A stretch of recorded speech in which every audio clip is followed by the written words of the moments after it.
in 3, 2, 1. Nope, this is the wrong file. Hold on. What was That was the start of Boop. I don't know why I'm on that tab. Okay, there we go. I have them. They're in the same slots. So I don't remember starting with a. No, it wasn't a. Was it? What was it? No, it was a soft little like wind up. Yeah, it's this. Oh, I misheard it. I may have stopped it at a weird point. Yeah, you stopped in a weird spot. Anyway, That's right. sorry. All right, here it is for real. 3, 2, 1.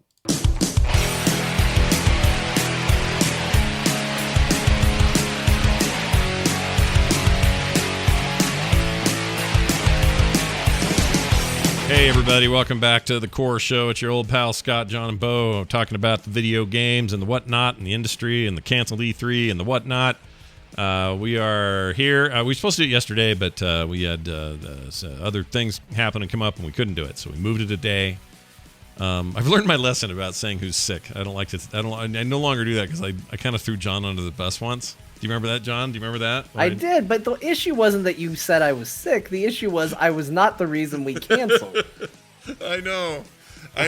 So this time I played it safe and just in my tweet just said schedule conflict, which really just meant Bo was a little under the weather. But you're feeling better today, Bo. It's not like you had the corona deal. You're good. You're solid. No. It's unrelated. Okay. Unrelated. All right. Yeah. Well, I'm glad you're feeling good, though. That's the important thing. And Yes. we are doing a show. It's Thursday night. Thanks, everybody who showed up. And to those listening at home, we appreciate you doing that. All right. Let's get into it. We got a lot to talk about. We may as well get right into it. So I mentioned it briefly. We don't have to talk too much about it because I feel like it feels like a month ago now that this was announced, but it was just a couple of days ago. I keep hearing the joke that yesterday was a hell of a week, and it sure feels like it because everything in their dog has been canceled since then. But it did feel a little bit like the ball started rolling with E3 being the big first major cancellation since the GDC cancellation. I'm sure there were others I can't think of, but it was a major announcement early in the week. Since then, the NBA, the MLB, NHL, Disneyland, Universal Studios. No word on BlizzCon yet. Too late in the year. They're probably hoping that things change before then. Comic-Con, they haven't said one way or the other, but I cannot imagine.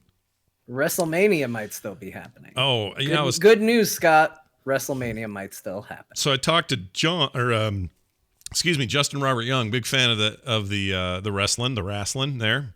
Yeah. And he seemed convinced that there was no way they were going to do it, which surprised me.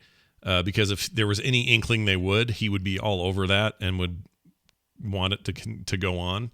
But I guess if you're a wrestling fan, you're saying there's a little hope. So I mean, I don't know. At the end of the day, it's going to come down to, it's going to come down to the state. They could probably tell them, hey, don't, put together an event. But I have a feeling, Vince McMahon is a personality. He's a character. Yeah. He's there's a lot of personality in there. Mm-hmm. And I have a feeling he's just seeing this as we're going to be the only ones on TV.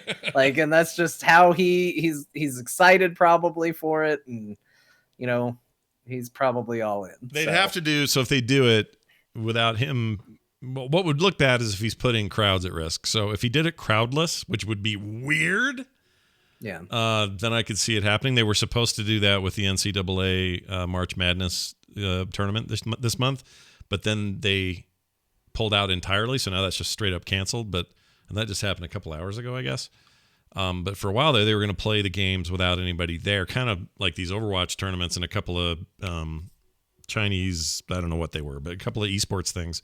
They competed with just them on a stage, a couple of casters, and that's it. With nobody in the seats. And I thought maybe they would do that, but wrestling doing that would be really weird. You need that audience. Yeah, you do. Actually, they've done it though. There was a Super Bowl halftime match one year that took place in an empty stadium, and it was very unique. I'll bet. It sounds unique. What do we learn? What would we learn from that? There's got to be some psychology there about what a crowd does to an event versus not. It's important. They mic the crowd. There's a reason for it. You got to feel that adrenaline. Sometimes how you perceive things with the audience around you influences how you feel about it. I just realized you have a tertiary appreciation of wrestling, right? I do. Yes. Bo, It waxes and wanes. right. It comes and goes for you. And I respect that. I've never been much of a wrestler guy, although, everybody was into it when it was Hulk Hogan and the Undertaker and, all that dumb shit from the 80s. Like that just became so mainstream that it was impossible not to notice it. But overall, I'm just not. I think once in a while it's like, oh yeah, The Rock, he wrestled. That's cool. Nice to see him going places. Way to go, Dave Bautista. I know you wrestled, but this is way better over here. Like that kind of connection to wrestling. But we've never heard Bo say anything about professional wrestling, American, Canadian, or otherwise. So Bo, finally, we can get an answer on this. How do you feel about wrestling? Well, I've got a cool little tidbit. Do you guys know who Samuel Beckett is? The Quantum Leap guy. He No. stepped into the Quantum got the Leap right name. accelerator and Let me vanished. just look it up. Make sure He I awoke got to it right. find himself trapped in the past. All right. Have you heard of the play Waiting for God? I think it's Godot. Facing Godot mirror or image. Oh, Godot. waiting for Not Godot. Godot? Yeah. Yeah. Yeah. Here's a link to the profile. Okay. Samuel Beckett, a playwright, writer, bilingual, wrote plays in French, English. I think he might have spoken other languages, Irish by descent, but a big name in modern theater. Sure. Yeah. In particular, Waiting for Godot is his big play, and so he is living in France. Writing these plays, living the life of a playwright. When a young farmer boy in the neighborhood needed help with the drive to school, and Samuel Beckett, living the rustic lifestyle in this sort of writerly way, offered to drive him to school. And this massive giant farmer boy was none other than Andre the Giant. Oh, geez. Really? And so every morning, Samuel Beckett would pick up Andre the Giant, the teenage boy, and drive him to his school in the French countryside. Would Andre the Giant check Samuel Beckett's oil while they were in the car on their way? Have you heard that story about? Is this a Cleveland steamer level segue? Kind of. So the what I always heard, and I don't know if it was ever checking confirmed. oil to me is like involves finger in the sticking your hooter. finger in Yeah, there and finger in the hooter. checking the quality of the oil, so to speak. Exactly. That's what he did. But it was while he was wrestling. And the rumor was that if you were wrestling against him, even if you were supposed to both be in on how the match was supposed to go and everything, he would like sneak. He just to piss you off, he'd sneak a finger up your butt while you were wrestling. Really? That's what I heard. I don't know if any of this is true, but this was an 80s thing. So every time I would see like Princess Bride, I'd go, that guy used to put his finger up people's butts like that. And so I'm picturing a finger, but we have to keep in mind this is Andre the Giant's finger. It's like a massive sausage from the delicatessen, right? It's his fingers it's huge. are large. Yeah, it's huge. They're not So- just fingers like me and you have fingers. That guy had. So, but I mean, I think if someone was checking my oil, there would be a difference in the feeling of a finger versus a giant sausage. Of a right, finger, right. But like if Andre the you're, Giant had. but if you're like, Imagine the nails on that thing. oh, of course. But Good clip. name a wrestler, another wrestler from the time. Randy Savage. If you're Randy Savage, and you're going, ooh yeah, or whatever, and then what's his name puts a big old finger in your rump, you're also a big guy. It's not like you're some little skinny jeans wearing whatever. I don't know. Yeah, it's an interesting question. I don't know the answer to. If the bigger the person you are, the bigger oil checking spot you have. Like, or does everyone have the same size oil checking? Oh, spot? now I get where Scott was going. He was saying that there's a scale thing, and if you click the corner and go diagonally up, maybe Yeah. it balances See, itself out. I don't know if we all have the same size one, or if we all have one more or less proportionate to the size of our body. I don't know. So I can't comment on what you have to say, and I still think it's a big sausage. Yeah, it's pretty And- big.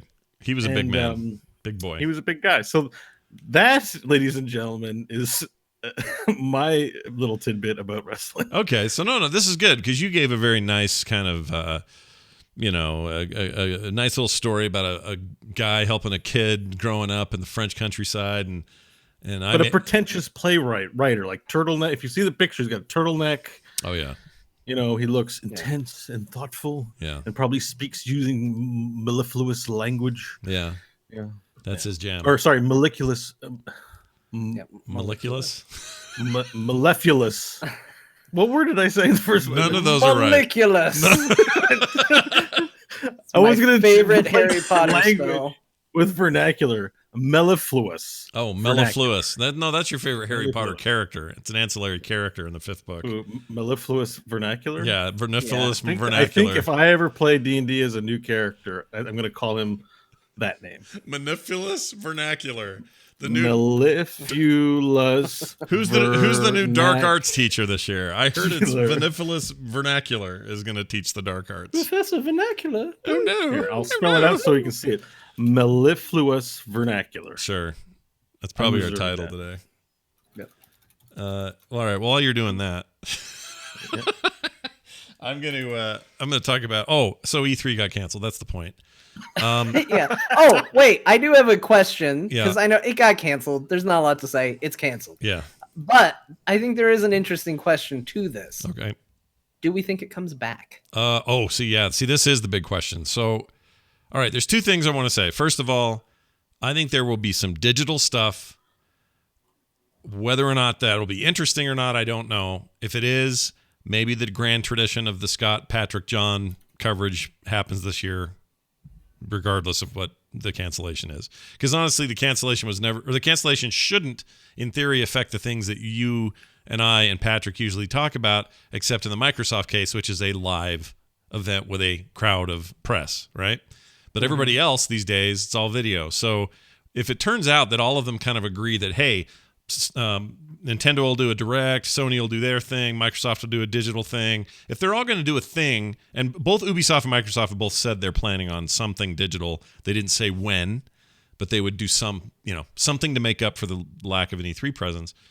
If they decide to all do that, two things happen. One, that makes me happy because then we can still do our thing.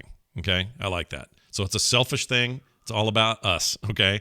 But the other thing is, I think that actually will help answer your question. I think that this is going to be a test year now, forcibly, for them to test this out. And by testing it out, I mean the companies themselves that normally spend gobs of money to be a part of E3 and haven't already pulled out, those guys are going to have kind of a crash course. And yeah, we're going to see how this goes to talk to our audience directly through streaming. Yeah. And I think it's going to go so well that maybe E3 is done as we know it. It may continue on as something else. The ESA is not a tiny organization. They could do something, but I think there's a pivot after this. And it's a position that we're kind of forced into, but they were kind of having to go down this path in the long haul anyway. Like it was already starting to happen. Nintendo's been doing this for years. Sony pulled out for the last two, this year and last. EA's already across the street. Like we're already in kind of weird town for a traditional what E3 is meant to be historically. And as a result, I don't think they're long for the world in terms of the current format that we expect. Yeah. Thoughts, feelings, comments? No, I think it's going to be exactly the same. I think someone at the end of the year is going to look and go, we got a little bit more money than we had last year. Yeah. Yeah. Hey, Jeff. Jeff. Where'd this money come from? And Jeff's going to go, we didn't do E3. And they're going to be like, I like having this money, as it turns out. Yeah, the money's all I right. would like to keep this money. Yeah. And I think that's going to be, Nintendo Directs trend every time there's a Nintendo Direct. Yeah, That's huge. all you see on social media. Granted, follow people close to it, so I'm going to see it more than most. But it gets a lot of attention. And I think the quicker companies realize we can do that. Mm-hmm. We can get the same amount of attention. We can get the same amount of views. We can build the same level of hype, and we can control it all. And we don't have to throw the chips in the air and hope they land in a good place and do a weird stage show and hope everything works out and spend a bunch of money on it. Yeah, nothing breaks and nothing blue screens, and like you have so much more control this way. And I remember when Nintendo first did it, everybody was like, "Oh, Nintendo," and they're just weird now. And it turned out to be like a really good move for them. People care about those directs, and they can do them whenever they want to. They don't have to wait for an event to have a big announcement. They can kind of just make it happen. So weirdly, Nintendo, of all of these people, they seem like the forward-thinking internet smart people, despite the fact that they're terrible at internet things when it comes to their actual games. Yeah, they may not actually know what the internet is. Yeah, I still don't really know if they know. But yeah, like if this doesn't push further into what E3 does absolutely look like in the future, I don't know what will, because this is going to happen whether people like it or not, probably. I mean, June is still a bit off, or I guess Wait, it is June, right? Yeah. June, Yeah. well, whatever it is. So who knows between now and that point of the month of June what these companies each will decide to do, and whether or not, you know, my prediction that this is all going to go that way anyway holds. But I think it will. I think this is a forced version of what the future is anyway for something like E3. And part of it bums me out because I like the spectacle, I like the tradition. It's been around for a very long time. But I remember feeling this way about Comdex in the 90s and loving it and hating it when it went away. And what was that, like 2000? And then the Consumer Electronics Show sort of took over that side of things. And what was the video game part of it was rolled into E3. And that's just kind of where things parted. And Comdex was no more. But I missed it. But in the end, it's okay. Things change. It's fine. If we lose E3, it's not the end of the world by any stretch of the imagination. And I wouldn't be surprised if not only do we see the major platform holders like Microsoft and Sony shift to this format on a more permanent basis, but we're going to see every other small publisher, even like the weirdo Devolver Digital guys, which are basically doing this now anyway, they'll just start doing this. You know, everybody from the little two-man team making a cool game all the way to the top of the big boys. Like, why not? Why aren't we already doing this? Like, we're here. We're now. This is it. So do it now. So now they have to. And having to is interesting, right? Because their hands are being forced and they're not going to be able to do anything else. And, you know, I'm sure some of them are nervous about what the fall is going to look like in terms of sales and projections and, you know, are new consoles really what people are looking for in a year that's, you know, spiked with fears and market crashes and all that other stuff? Not always, but sometimes the entertainment stuff really kicks off because people need a place to escape. And so I don't know. I like all of that stuff aside. I think E3 this year is replaced by a bunch of video stuff that will probably stay. So that's my take. Bo, any additional thoughts or tweaks you'd make to that opinion? No, nothing too additional, except I think it's on trend anyways. Because when you were talking about indie game developers, like every early access, every ongoing development game, every Kickstarter has their own Nintendo Directs with the people who are into it, and that's just what people do. Yeah. So it seems like also it's an expense, but it's with the grain anyways. And it's also way cheaper than what they spend at these events. Like, and you know, I guess I'm just saying, and you're saying basically the same thing, but there's so many benefits to doing it that maybe it will be in the long run looked at as a bit of a blessing that we had a year where they were kind of forced to do it, and at the very least we'll get to learn how they'll do, and we can take from that whatever they're going to take from that, and who knows what 2021 even looks like from this far off. But I'd be really curious to see how it goes. BlizzCon's a whole nother question. I mean, that's not till usually traditionally end of October, early November. They haven't announced that there even is one this year yet, but that's not that unusual. Last year they waited till like June to say anything. I don't think they're in any hurry to say anything because there are no tickets to refund yet or any of that. They've got time. But I do think that if Blizzard ends up canceling, they'll do something similar. They'll do a bunch of video and try to retain that. And I think but see, this is where it's different. I don't think that's the future of BlizzCon, like it would be for these E3 things. That's different. That's like a fan event. People go to that fan event. It's not just about the announcements. If that's all it was, that's all we do is stream it. It's much more than that. It's this coming together of the fandom of Blizzard, whatever you may think of that, the state of that right now. But the E3 thing's different. You know, it's an industry show. It's not the same thing. So I would actually argue that E3 becomes a place for digital stuff to be shown, but maybe down the road, Sony has a big event. They do have their PSX thing, although they didn't do one last year. Oh, I touched my face. Gosh dang it. Let me use my arm. It's over. That's it. That's done. Yeah. I'm just trying to be in the habit because there's nothing in the house that'll get me, but I'm just trying to be in the habit of like using my sleeves. It can't be done. Like trying to not touch your face is impossible. It's like telling somebody don't think about elephants. Yeah, it's hard. You know, people say it so casually, like don't touch your face. Like years and years of compulsive habit are just dominating your total willpower, right? Yeah. You know, like things that you do. If you scratch your eye nervously, unconsciously, how are you supposed to stop that? Yeah. And all I can think of now about is elephants. So good job, John. Now you've done it. Just touched his face. See that? Yeah, exactly. Hey, I'm about to touch mine because I'm getting real itchy right around here. Yeah, right here. Right here. These spots. Better- right by my mouth. better- Right by an entrance to the inner workings. Yeah, exit only, I always say. Yeah, that's what I say about my mouth, and then I starve to death. No, I have a tattoo. You know where people get tramp stamps? I have a tattoo with an arrow pointing down that says exit only right back there. No, I don't. I made Was that that up. a problem that needed a permanent solution? No, just a kind of a warning to those who. It's a warning to doctors. There'll be a time when a suppository will be required. Yeah.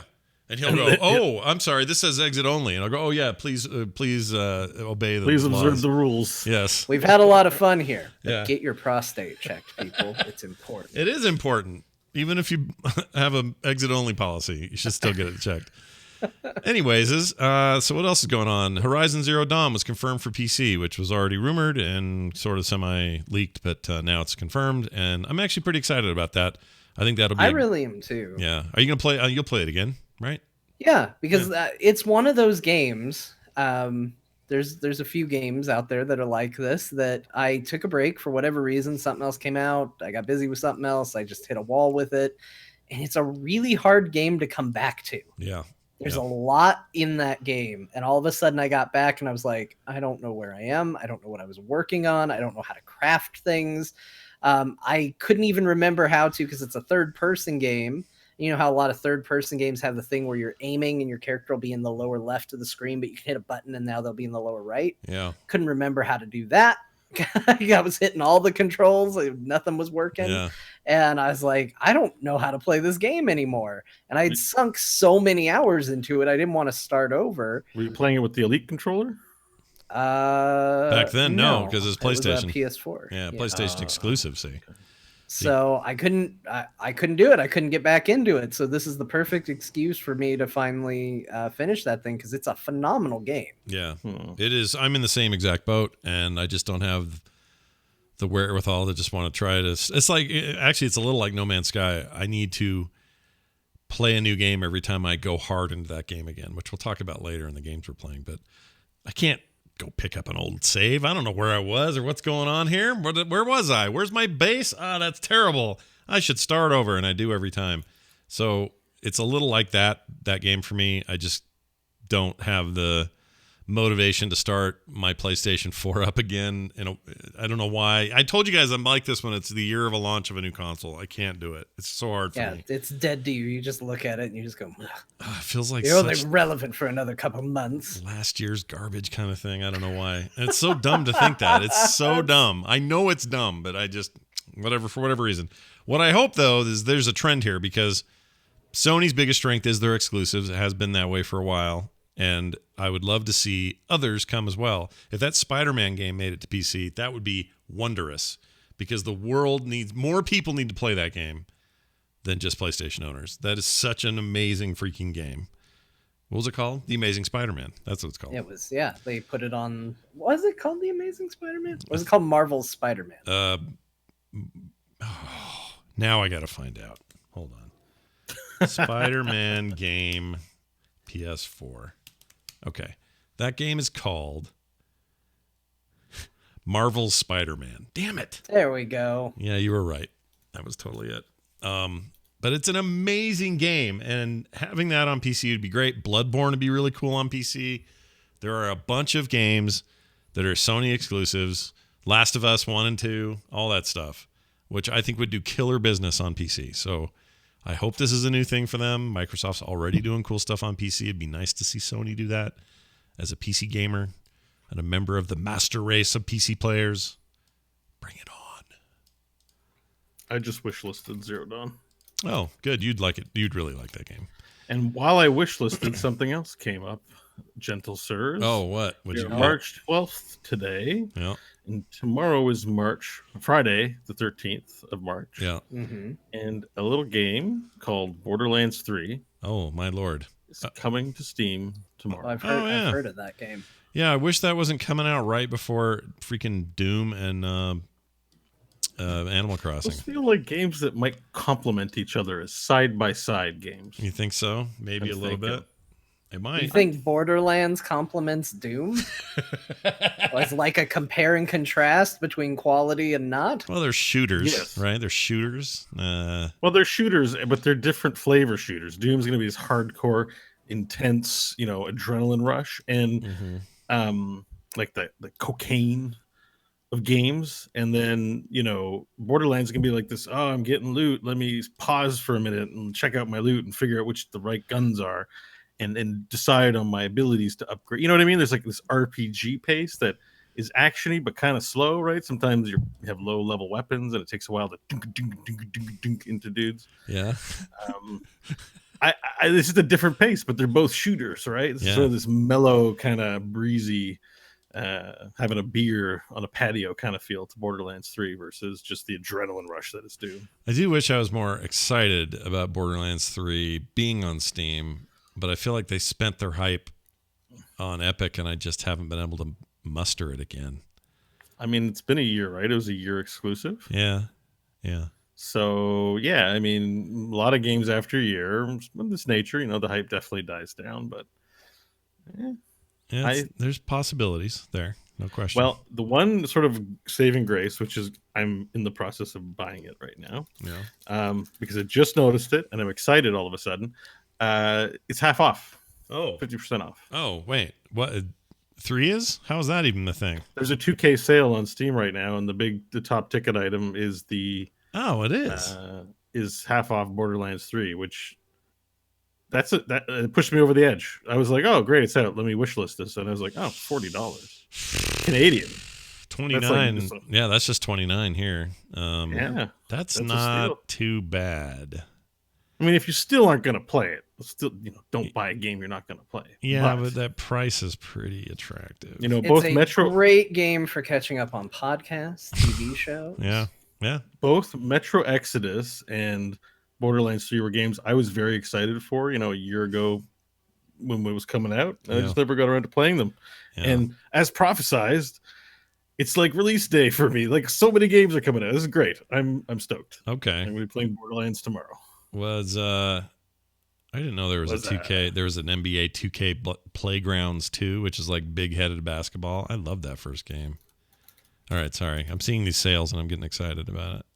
So speaking of, did you see NFL? This isn't in our news, but I read it today that the NFL has made a deal with 2K to make NFL branded games again. No, I didn't know that. The days of Madden exclusivity are at an end. How is that even the truth that you're spreading right now? That's crazy. I read it on the internet, Scott, home of the truth. Because remember, the last time they did that was 2005, and it was the superior football game, by the way, if you played those at all. That was why Madden bought them, was because they were losing year after year. Well, now I'm actually interested in football again. Is that weird? That's weird. All right. Well, good for 2K, and now I'm probably gonna have to buy this basketball game. It's only $7, even though Bo is really just trying to get me to get Borderlands 3. All right, Steam, go away. I gotta hide Steam. Steam's pissing me off. All right. So anyway, Zero Dawn, Horizon Zero Dawn, fantastic game. PC players are gonna love it. I promise. It deserves to be on platforms more than just its home one. So I think people like it. Also, are you guys gonna rush out and buy that Mario Lego set and you make your own levels and everything and wish you were dead? That thing was weird. That thing is odd. It is not what I expected. Yeah. You hear Mario Legos and it conjures a very specific image. It does not conjure an image of like weird digital looking around eyes and a little digital chest making coin sounds. It's very, very, very weird. You're saying it exactly right. It is a very strange thing, and you actually make your own like platforming levels, but you don't actually do anything. They don't do anything. They just laid out like almost like a 2D level, and then you can just hop around with your dude if you want. Yeah. But he doesn't look like a normal minifig. He looks like Mario. He's like a weird construct. Yeah. I don't know if I like it or not. And he picks up invisible coins. Like, here's the thing. If I was a kid, I'd probably be nuts over this. Yeah. Like, the idea that you could get on a block and it would spin around and you'd hear the bling, bling, bling, bling, bling, and he'd pick up coins and I could just move this little figure through space and get to the end and go, how many coins did I pick up, Mario? And he's like, you picked up 25 coins. You're the best. And I'm like, I made the best level, 25 coins. Yep. Like, that's really cool. I think it's a neat thing. John is the adult who would only buy Legos because like it looks neat. Wouldn't buy it. But if I was a kid, man, I'd be so stoked. I think these are going to do well. There was a Yoshi. He didn't even get on the Yoshi. I want to know how that works. Yeah, how does that even work? Can he get on the Yoshi? Okay. Do you know? Okay. I just watched this. This is insane. It is totally insane. But you know what? I kind of want the figure. I want the figure and the it's rest of it. Combined. Absolute genius. This is why hasn't this been done sooner? This is the time I spent as a young kid drawing my own levels on lined paper and just making that stuff. Yeah. My own Kid Icarus and Castlevania level stuff like that. Yeah. It looks that's the toy of it. Finally, there's a toy of it. It's pretty good. It's pretty good. I just want the Mario figure. Can I just get that? Because he's weird. I want to get it. It's weird, but I guess it makes sense because I think the eyes and mouth animated looks like they're screens too. Yeah. His eyes, his mouth, and his chest. So when you get coins, a coin shows up on his chest and makes the sound. And when you hit the flag at the end, you get a little finish flag on his chest, a little animated finish flag. And to an adult, there's no game or challenge to it. It's a kid thing where you literally sit there and go a boing, a boing, a boing, a boing, a boing. Like this, apart from collectors and maybe someone reliving a bit of nostalgia from playing, like no adult is really going to spend serious time playing. Yeah. That is like a full day for a kid, man. Yeah, it's pretty cool. I mean, I'm gonna be I'll level with you guys for a moment. This is depending on if she's in the chat room or not. This is some territory that I could be going down. Yeah. I would not buy this for myself, but fairly soon I'm going to be moving and I'm going to be moving in with my girlfriend who has 2 kids. And if they were to get this, I think I'd play with it. I think you would too. And I think you would be very popular. You can play with the kids. Yeah, you could. That's the beauty of it. Like all of a sudden I'm like, man, you know what? This is great. This is why people have kids. For a while, I was confused. I was like, they just make things sticky. I'm afraid they're going to touch my stuff. I don't want them in the room. Like, I had all these cons. I finally found the pro. It's a good excuse to play with things that I can't justify getting from myself. I feel like you've found it. And also, kids are rad, and I'm always happy when they get cool stuff to play with. I just want the figure if I can get it. I don't want to buy the whole set. If they let me do that, you have an adult who will buy it. I think if John buys it, he can mail you the figure as a lend for a few weeks. Yeah, just till I get my jollies with it. As a loaner. Yeah. That's... Don't worry, John. Exit only. You know what? Don't send it back, Scott. As it turns out, I'm good. No, it's exit only. Don't worry. Yeah, don't worry. Exit only. This is where it'll be. I had my jollies with it, John. No, I understand. You keep worrying. He's gonna open the mail. He's like, oh, Kim's gonna be like, oh, Scott, there's mail from John Jagger. Yeah. And Scott's gonna run to the door and hurry and open it. And he's gonna see the figure inside, and he's gonna go activate the Pac-Man. Yeah, I'm gonna immediately jam it up my butt as soon as I see it. Okay. How many coins do you get for this, Mario? Yeah, it's gonna go ba-ding, ba-ding, ba-ding, ba-ding, ba-ding. Scott's jogging by, on an afternoon jog with Rainer, the female dog, and all you hear is gling, gling, yep, gling, gling, gling, or din, din, din, din, din, din, din, din, yeah, din, just din, waving to his neighbors and through his sweatpants, a very muffled.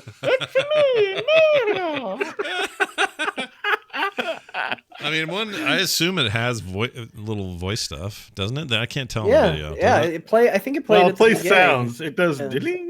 It does sounds. Does it do? It doesn't. It might be at the beginning. He did a let's go. There, I'm gonna. Yeah, see if I probably can do some wave sounds. I'll play a little of this. See what we get here. Hold on. Okay, I'm clicking things together. Lego Mario time. Oh, there you go. Here we go. Oh, I have to get this. You know what would be great? Hold on. I'm into it. Yeah, they kind of got me here. I kind of want it. Yeah. Now. You know what would be a great hack? We've turned around. We're all excited now. You could hack that thing and put like corrupt messages on there and then leave it built in someone's house as an April Fool's joke. Hey, it's me. I'm losing a faith in democracy. Oh, it's me. Don't touch your face. Don't You touch get the your face. coronavirus. You don't I had a want friend who was 100% convinced. Not every time, but you know, when you started Mario 64 and his big head came out, one of the things he would say is, "Press start, stupid." to- Oh, yeah, he And, did. He did. I remember this. This is true, isn't it? Hold on. No, he did not call anybody stupid. I think ever. I think I also thought he did. Hold on. Mario 64. Maybe it's a joke video. Is that? I think it's like a Yanni Laurel type situation. He says, "Press start to play." But I Face think quotes. he might say it in Press such a start way to that people are play. like, "Mario just called me stupid."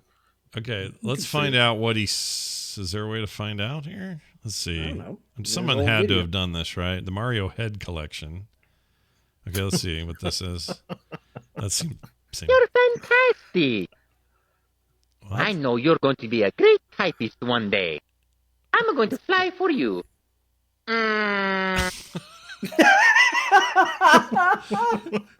No, this isn't it. What? I can't find it. There's got to be a collection of lines from it, right? Just Someone's- do like Mario 64 start screen. Okay, Mario. I put face quotes, but okay, start Face quotes. screen because it pops out and goes. "Whoa," and I then- know why you think that. It's just funny. All right, I'm gonna say no commentary. Can I get that? Yeah. All right, I don't want to hear somebody going. Hey, all right, here we go. I found it. All right. Oh, now it. Okay, here we go.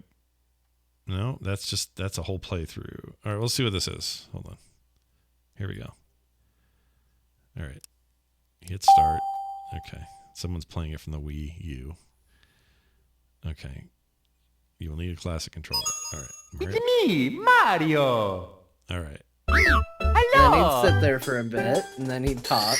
Oh, they skip past it. They just go right past it. Dang it. I'm watching one. Yeah. Hold on, I'll find it. Okay, John, your quest has been upgraded. You now have to find that.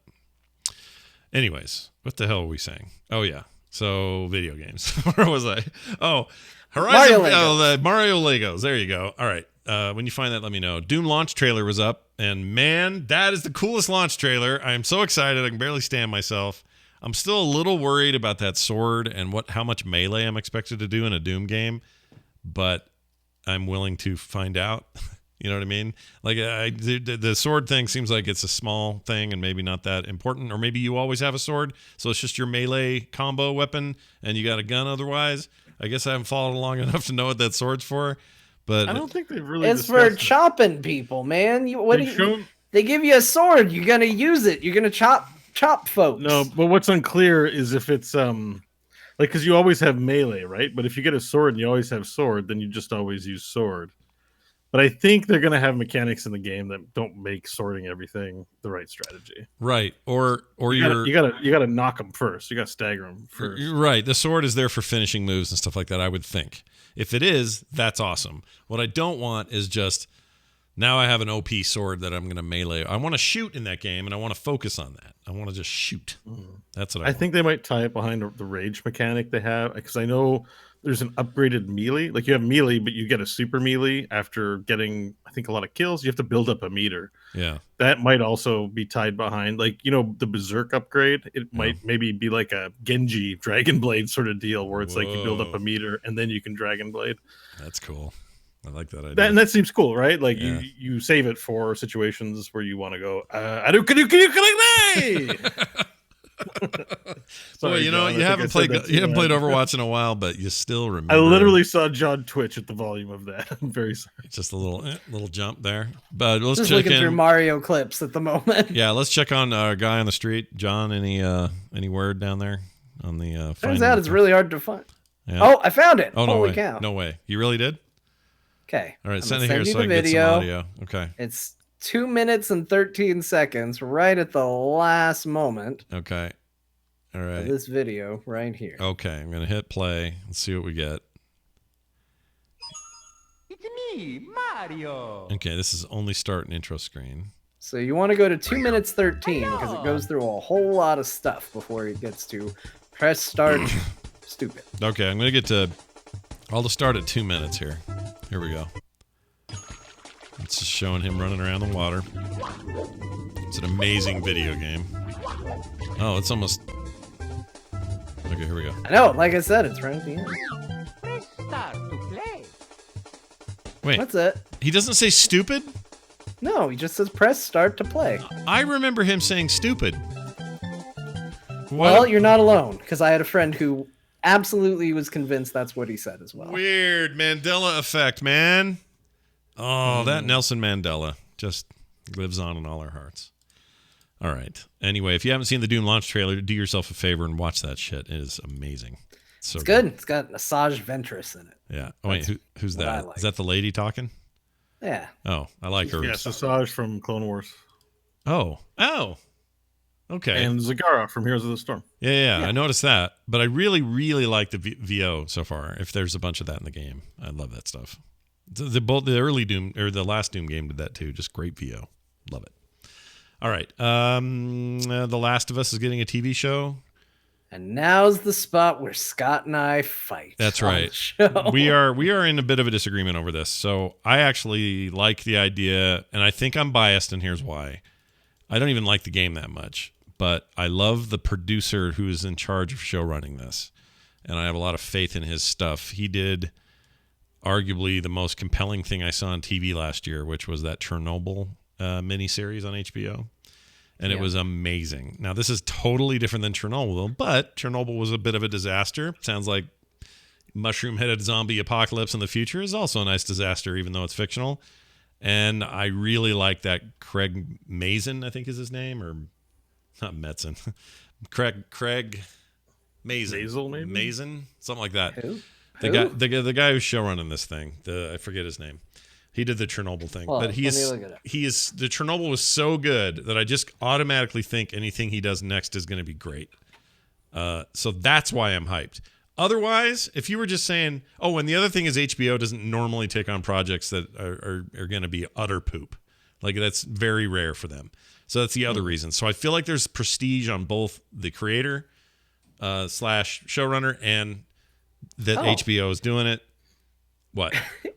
Craig Mazin of Scary Movie 3, Scary Movie 4, Superhero Movie, The Hangover Part 2, and The Hangover Part 3 fame. Okay, hold on. I can see why you're putting a lot of faith in that guy. But that guy, since all of that tripe, and it's bad, I agree. Like those two Hangover movies are the worst Hangover movies, and they're terrible movies. His trade has been up. His game has been upped since Chernobyl. It's an amazing show. And He also wrote The Huntsman, Winter's War. shit. Okay, so maybe I'm too excited about the one thing he did that was good. However, yeah, I mean, I don't know. I feel like he's got clout now. He can do something cool. And again, it's HBO. He's also writing Borderlands. Well, that's certainly in that wheelhouse. Wait, I thought. Oh, damn. Wait, he's writing that one for Eli Roth. You That's sure it's what the it says. It says Borderlands writer, pre-production. same guy? Same All right, guy. Well, now I'm feeling. He's also working on an untitled Pirates of the Caribbean project and something called Cowboy Ninja Viking. Okay, well that I'm. Why wouldn't you want that? The Cowboy Ninja Viking. That sounds amazing, doesn't Well, it does sound great, except it's by the guy who did Scary Movie 3, Scary Movie 4, Superhero Movie, The Hangover Part 2, The Hangover Part 3, and The Huntsman, Winter's War. it? Okay. I mean, it's a valid point. I'm less inclined to defend it. That's not my point on why I don't think this is going to be good. I'm just nudging you a little on the Chernobyl thing because you're right. It was prestigious. People loved it. It was great. I'm just saying that, that's one thing in a career, and there's a lot of other things in a career too. Right. Also, It was also an actual event versus all this fiction you're talking about. And maybe he's better for the actual events, and so it's actually a bad idea that he's doing this. Okay, so fair enough. I think there is an actual valid point there that I didn't realize he did all the other shit. I had kind of tunnel vision on that guy. So tell me what your real problem is, though, because it's not that. So my real problem is, and I want to give a nod to what Bo said when we all talked about this, but I'll let Bo take his point, but I think it's a really good one. But my problem with it is this story is a great story. It is a very interesting story. It's very emotional. There's a lot of good drama there. It's not for everybody, but I love the story of The Last of Us. And I feel like it was done perfectly. And I feel like going, well, now we're going to do a TV show of it. At best, you make something that is okay. I don't think you're going to achieve what the game did. I think this is a case where not only was the story and the acting and the telling and every part of it extremely good, but I also think it was perfect for the medium of a video game. And to give a nod to what Bo said, and Bo, I want you to talk more about it because it was your point. Like, in the realm of a video game, it felt very unique. And it was like, this is The Last of Us. This is its own thing, its own special thing. As soon as you move that to TV and movies, now it's kind of another post-apocalyptic zombie type story. Like, doesn't it kind of start to blend in with the crowd a bit? Bo, what's your take? Yeah, well, just because The Last of Us always struck me as the most normal video game, like the most like a TV show. You know what I mean? Mm-hmm. Like it's like the fun of having a movie based on a game is something like Sonic the Hedgehog or even the Warcraft movie. Like, it's just these fantastical things that we can dream up in the video game realm that aren't these ideas that aren't in films and television. Like, I'd love nothing better than an amazing StarCraft film. Oh my god! Oh, I know, dude. want that. Oh my gosh. Right? That's why I really picture it. I've gone on long walks listening to the StarCraft 2 soundtrack and just picturing were I directing, what would the opening montage of just traveling through a Hyperion and showing all the different unit types getting ready, all the grunts, all the nameless prisoners that are, and what stories would you tell? And the whole movie would be like a World War II epic on the battlefield of some dumb planet full of Zerg and the Protoss and blah, blah. Like, it's amazing. It's amazing. This thing would be fantastic to see. I would pay money. I'd give all the money to see a StarCraft movie. The Last of Us looks like a TV show. Like, I'm watching The Last of Us. It's called Better Call Saul. It's got people in it. They're in 1080p, and they talk to each other, and it's thrilling. And so I'm like, I look at The Last of Us, and I'm like, Last of Us is probably, let's just say, as good as a video game because it emulates TV. It's like there's Walking Dead the comic, Walking Dead the TV show, and Last of Us said, let's do the TV show in a video game form. Make it very dramatic with the characters and make a great story and have it involve undead because we think that's cool. So it's like eating a hamburger, throwing it up, and then eating the throw up. That's kind of and you know what? It may turn out to be really good. That's just the feeling I have. Okay. It might be a well-told, beautiful thing can come from anywhere. So I share John's feeling, but I don't begrudge Scott's enthusiasm because a great piece of dramatic art or television show or experience could come from anywhere, like the McMillions thing, which I'm very excited to see. It's true, and I think one last point I'll make towards it, and this is kind of how I feel. They just announced that they know who's going to score the thing. And it's the same person who scored the game, and I don't blame them. The score for that game is phenomenal, but again, it just kind of goes back to reinforce that this thing exists and it exists as a game. And you've got all these people talking about, oh, well, who's going to play Joel and who's going to play Ellie? And a lot of people are like, they should make Hugh Jackman Joel. And then they're like, well, yeah, but then doesn't that story just kind of become Logan? Yeah, it does. There's a million stories like Last of Us in movies and TV. What there wasn't was a story like Last of Us in video games. Yeah. And now when you move that story back to a different medium, yes, you expose it to a new audience and it is a cool story. But now instead of standing up and being unique and being its own thing, now it's just another one. I guess I'm going to say two things. One, I think you've made a good case for this. And I think I agree with it after all. However, the one thing I'm no longer willing to do with entertainment properties, no matter where they come from. I used to do this a lot, but it used to be like, as soon as someone said, hey, they're making a remake of something, or hey, they're making a modern version of this old movie, or hey, that classic is being turned into a TV show. It used to be, I'd go, man, don't change old stuff. Think of something new, Hollywood. Like, I used to be one of those guys. I don't do that anymore. I am basically of the opinion now that I want them to try no matter what. And even if they fail, I'm glad somebody took a shot, because once in a while, freaking gold comes out of that stuff. And things like, I don't know, Fargo is a great example. Like, nobody in the world thought a Fargo TV show would come anywhere near to the hallowed ground that film holds for a lot of Coen Brothers fans. And yet they somehow freaking did it, and in some ways made it way better. And I'm one of those people who thinks that, and I would hate if they didn't try. You know what I mean? So I'm not saying, I think you're totally right about generalized expectations for this, and I think you're right about the reverse order of how this should go, because as video games as a medium get closer and closer to the other mediums it's emulating, it's like, well, what's the point of bringing this back over here? It makes sense to make a Sonic movie. It makes sense to make a Mario movie. It makes sense to do that because you're going in some ways back in time, but also, you know, to a much more goofy, exaggerated, abstract idea and bringing it to film. Whereas Last of Us is not that. Last of Us is as good as a TV show would have been if it was first. But it's not. The game's first, and now we're going to go the other way, and that's weird. It feels backwards, and I totally buy into it. I just am excited to see them try. I'm less stoked on all his other writing credits, but I will say this. The first show he ever ran, or the actual project he was like executive producer and ran the show, is Chernobyl. All that other stuff are writing credits. So I'm not saying that's everything, but maybe it's something, and maybe they can pull this off.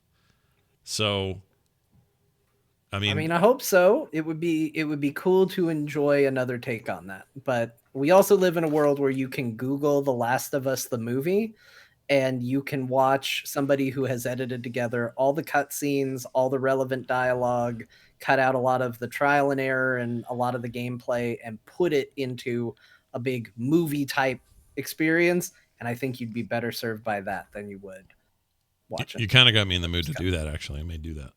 It's good. It's worth it. I have shown parts of it to people and they've gone, man, I kind of think I want to watch this. Like, it's long, but you just bookmark it. And my least favorite thing about at a time. My least favorite thing about the game was actually playing it. So I would much rather do this for my second thing.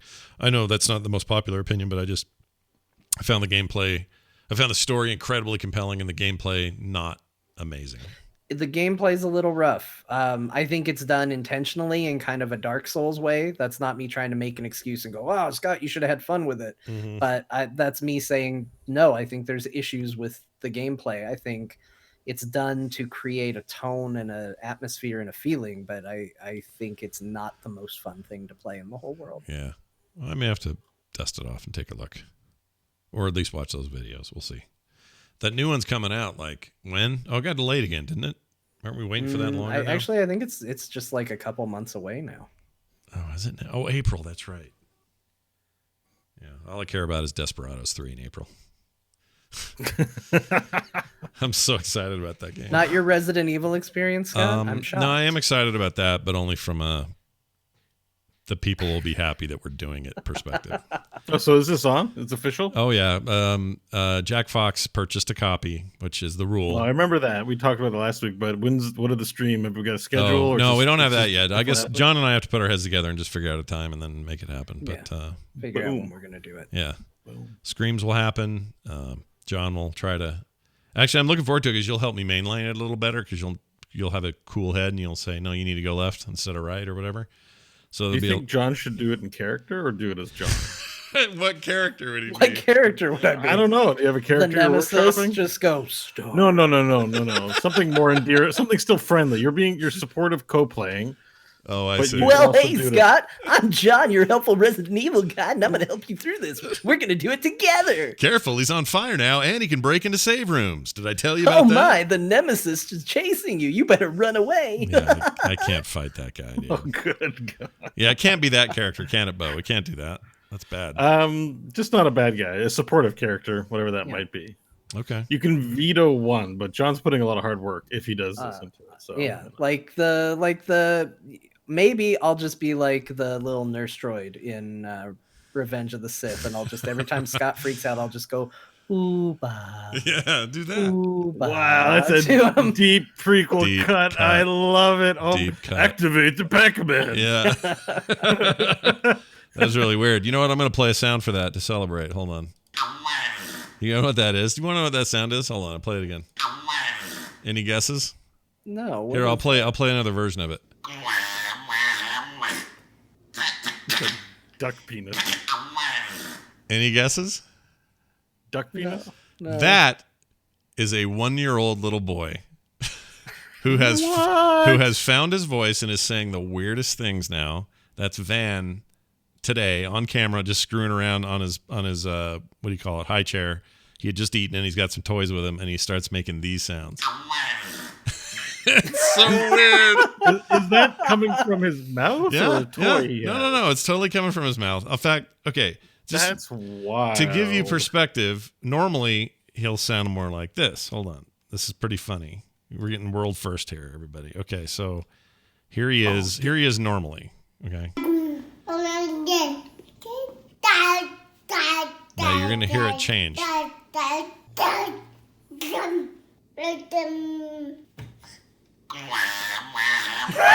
Oh my gosh! Wow. Isn't that amazing? It's so cool, and he's so weird about it. And he'll do it on command if you tell him. If you go like that, he'll just do it. He found his voice, man. I don't know. You could make a podcast with him. Scott and Van. Yeah. Van down by the river, we'll call it, and we'll do it. We'll record it and down it's by literally the river. you and him. You're like, oh, so the coronavirus, and the baby's like,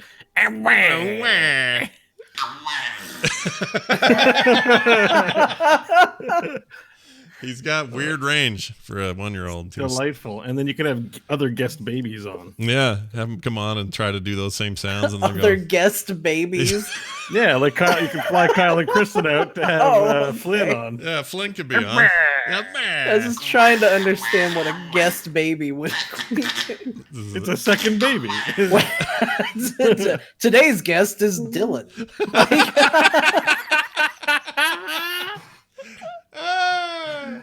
Come back next week where little. It's an open space. It's the cutting edge of podcasting. There's nobody doing this right now. Yeah, I think you're onto something. We'll Well, see if what you don't I do it, I'll find some kids in the neighborhood. Oh, speaking of stories and cool video game adaptations, who's seen the Castlevania season 3 thing? Because I haven't seen it I yet. have. Okay, John, mini review, Castlevania, give it to us. It is a slower paced season, and I find it amazing that we got to a place with the Castlevania cartoon on Netflix where they were like, what if we just slowed everything down and did a character driven season for this season of Castlevania? And it works. It's really freaking good. It is not quite as action packed as some of the others, although it definitely picks up by the end. And that show explaining what the bits are for anybody that was like, you see the bits. Now, what do you think he means by that? But wait, do you really see the bits? Yeah. Like total bits? Like, I mean, not like they don't like languish on them. Like, it's but not like, like HBO slow pan up the body, but yes, Wait, no, but it's HBO Game of Thrones. you the see Hound- completely Pits. naked men and women in that show. wow. Like, it's like genital McGee, herpes McGee from Game of Thrones. Yes. It's in there. Wow. Is it Simon LeBond? Not LeBond. What's his name? It does take place in Europe. Simon LeBon, Well, famous NASCAR driver and who's that? vampire hunter. Simon LeBon. Wait, isn't Simon LeBond he's the singer for Duran Duran, right? Do I have that It's right? it's Belmont. Is Oh, the word you're Belmont. looking for. Belmont, like Veronica. Okay, got it. Is he in there, and is it his man wiener? It's Simon has not been born yet. Oh. This is before Simon. This is with Trevor Belmont. Trevor. Is it really Trevor? I think I'm so. Trevor Belmont. I'm here to sleaze some Draculas. Is Hey, it boys. Trevor Belmont? Is it Trevor? It I can't be might wrong. Trevor. Hold Can on, it let me be? look. I'm gonna Google it. It can't be Trevor. Trevor. It is Trevor. Trevor. There is a Trevor Belmont. If it's not, yeah, it's Trevor. Oh, he's Holy in. shit. There's a This game here with him in castle's it. filled with Draculas. Here. A lot of the Belmonts have very generic sounding names. Yeah. Wasn't there an Alucard? Or is that he's not a Alucard's in Belmont? it. He's in it. He's not That's a pretty cool name. Yeah, It's- but yeah. Trevor's pretty dumb. By the way, here are the names of the Belmonts. Okay, here are the names. Oh, is it? In Japan, he's called Ralph C. Belmondo. By the way, Ralph C. Belmondo? Ralph C. Belmondo What? in Japan. Wasn't he in Saved by the Bell? He's in Japan in that name, but nowhere else. But he was the protagonist in Castlevania 3, Dracula's Curse. So that's who they're covering here. Is that dude? I guess Trevor. Yeah. Yeah, so this is back a ways. There's a lot of cool stuff. It's him and a girl named Sypha, she's a kind of, I don't know, like she's a smart person who casts spells. She's a caster. She's a wizard. Sweet. Oh, he's a descendant of Leon Belmont. Yeah. It says. Yeah, see, they all have generic freaking names. You're right. None of them are like given this high fancy name. It's Simon and Trevor. Names. Yeah. Because it takes place in like Transylvania or something like that, right? I guess so. Yeah. Right. It takes place in Europe. Yeah. Right. Somewhere but like in somewhere in northeastern Europe, in that area of Germanic sort of, place, like they talk like this, and they don't have name like Trevor and Elon, or well, maybe Elon. What's the name you just said? Leon Musk. Yeah. Leon Musk is evil. Yeah, he's the one. But they have Trevor is not a name from that part of the country in that time period. No, I'm trying to find all the Belmonts, but I'm having a hard time finding them. The wiki is weird. They won't list just all of them in a list. But well, anyway, his Japanese name is really delightful. Oh my gosh, a lot of these names: Leon Belmondo. So all the Belmonts are Belmondo in Japan, and in Trevor's case, he's Ralph C. Belmondo. Ralph C. Belmondo's a great name. That's so good. Here's a fun. There's a lot of actually Game of Thrones and Castlevania connections, but here's a fun one. Yeah. The person who created the language that they frequently spoke in Game of Thrones, I don't remember what the name of it was. When Khaleesi's talking about whips, the word for whip is Belmont. Oh, no way. And it's an allusion to Castlevania. Ooh, I didn't know that. Is that true? It's a fun fact. Fun video game fact for all you people out That's there. pretty cool. So I want to see it, and I'm glad to hear it's good. I just haven't had time, and I haven't seen 2 either. You like season 2 is good too? It's good? Season 2 is probably my favorite. Okay, so it's still good. Really good. There's a moment near the end where the big fight breaks out in Dracula's castle, and they play a remix of a classic Castlevania theme for the fight, and it's just rocking, and it's so good. It's so good. Okay, I'm in. It's very violent, right? That's what I like about these. Extremely violent. Okay, I like it. And there's a weird quality to the voice work. Like, first of all, it doesn't use a lot of the voice actors you're used to. The voice cast is very unique. It's a lot of actors doing the voices. And there's actually kind of a weird quality to the way they talk. Mm-hmm. It's almost like everybody's recorded on a really good microphone, which weird. would kind of bother you because it's like it's not really in the setting, but there's also something I kind of like about it. Huh. Okay. So I like to see. So I saw season 1, but I don't remember anything about it. So should I start over, or should I just dive into 2? I think you could probably just dive into 2. You've got a reluctant hero in Trevor Belmont. You've got a caster girl who kind of likes him in Sypha. You've got Dracula's son, Alucard. They all want to kill Dracula. Dracula's sad because his wife died and he wants to kill him. Okay. That's right. all you And Simon Belmont, the only name that isn't normal. He isn't born yet. Is he Trevor's kid? I don't remember the exact lineage, but yeah, I think, he's a descendant. I'm not 100% sure how far back that. Trevor's a guy that hides your weed for you. He hides your weed. That's what Trevor, that name is for. I'm sorry any actual Trevors listening, but he hides your weed. He hides your weed. That's what he does. Trevor's and not he smokes it and doesn't give it back. Trevor's not a scary like vampire hunter guy. It's a guy who hides your weed. No. That's how I look at it.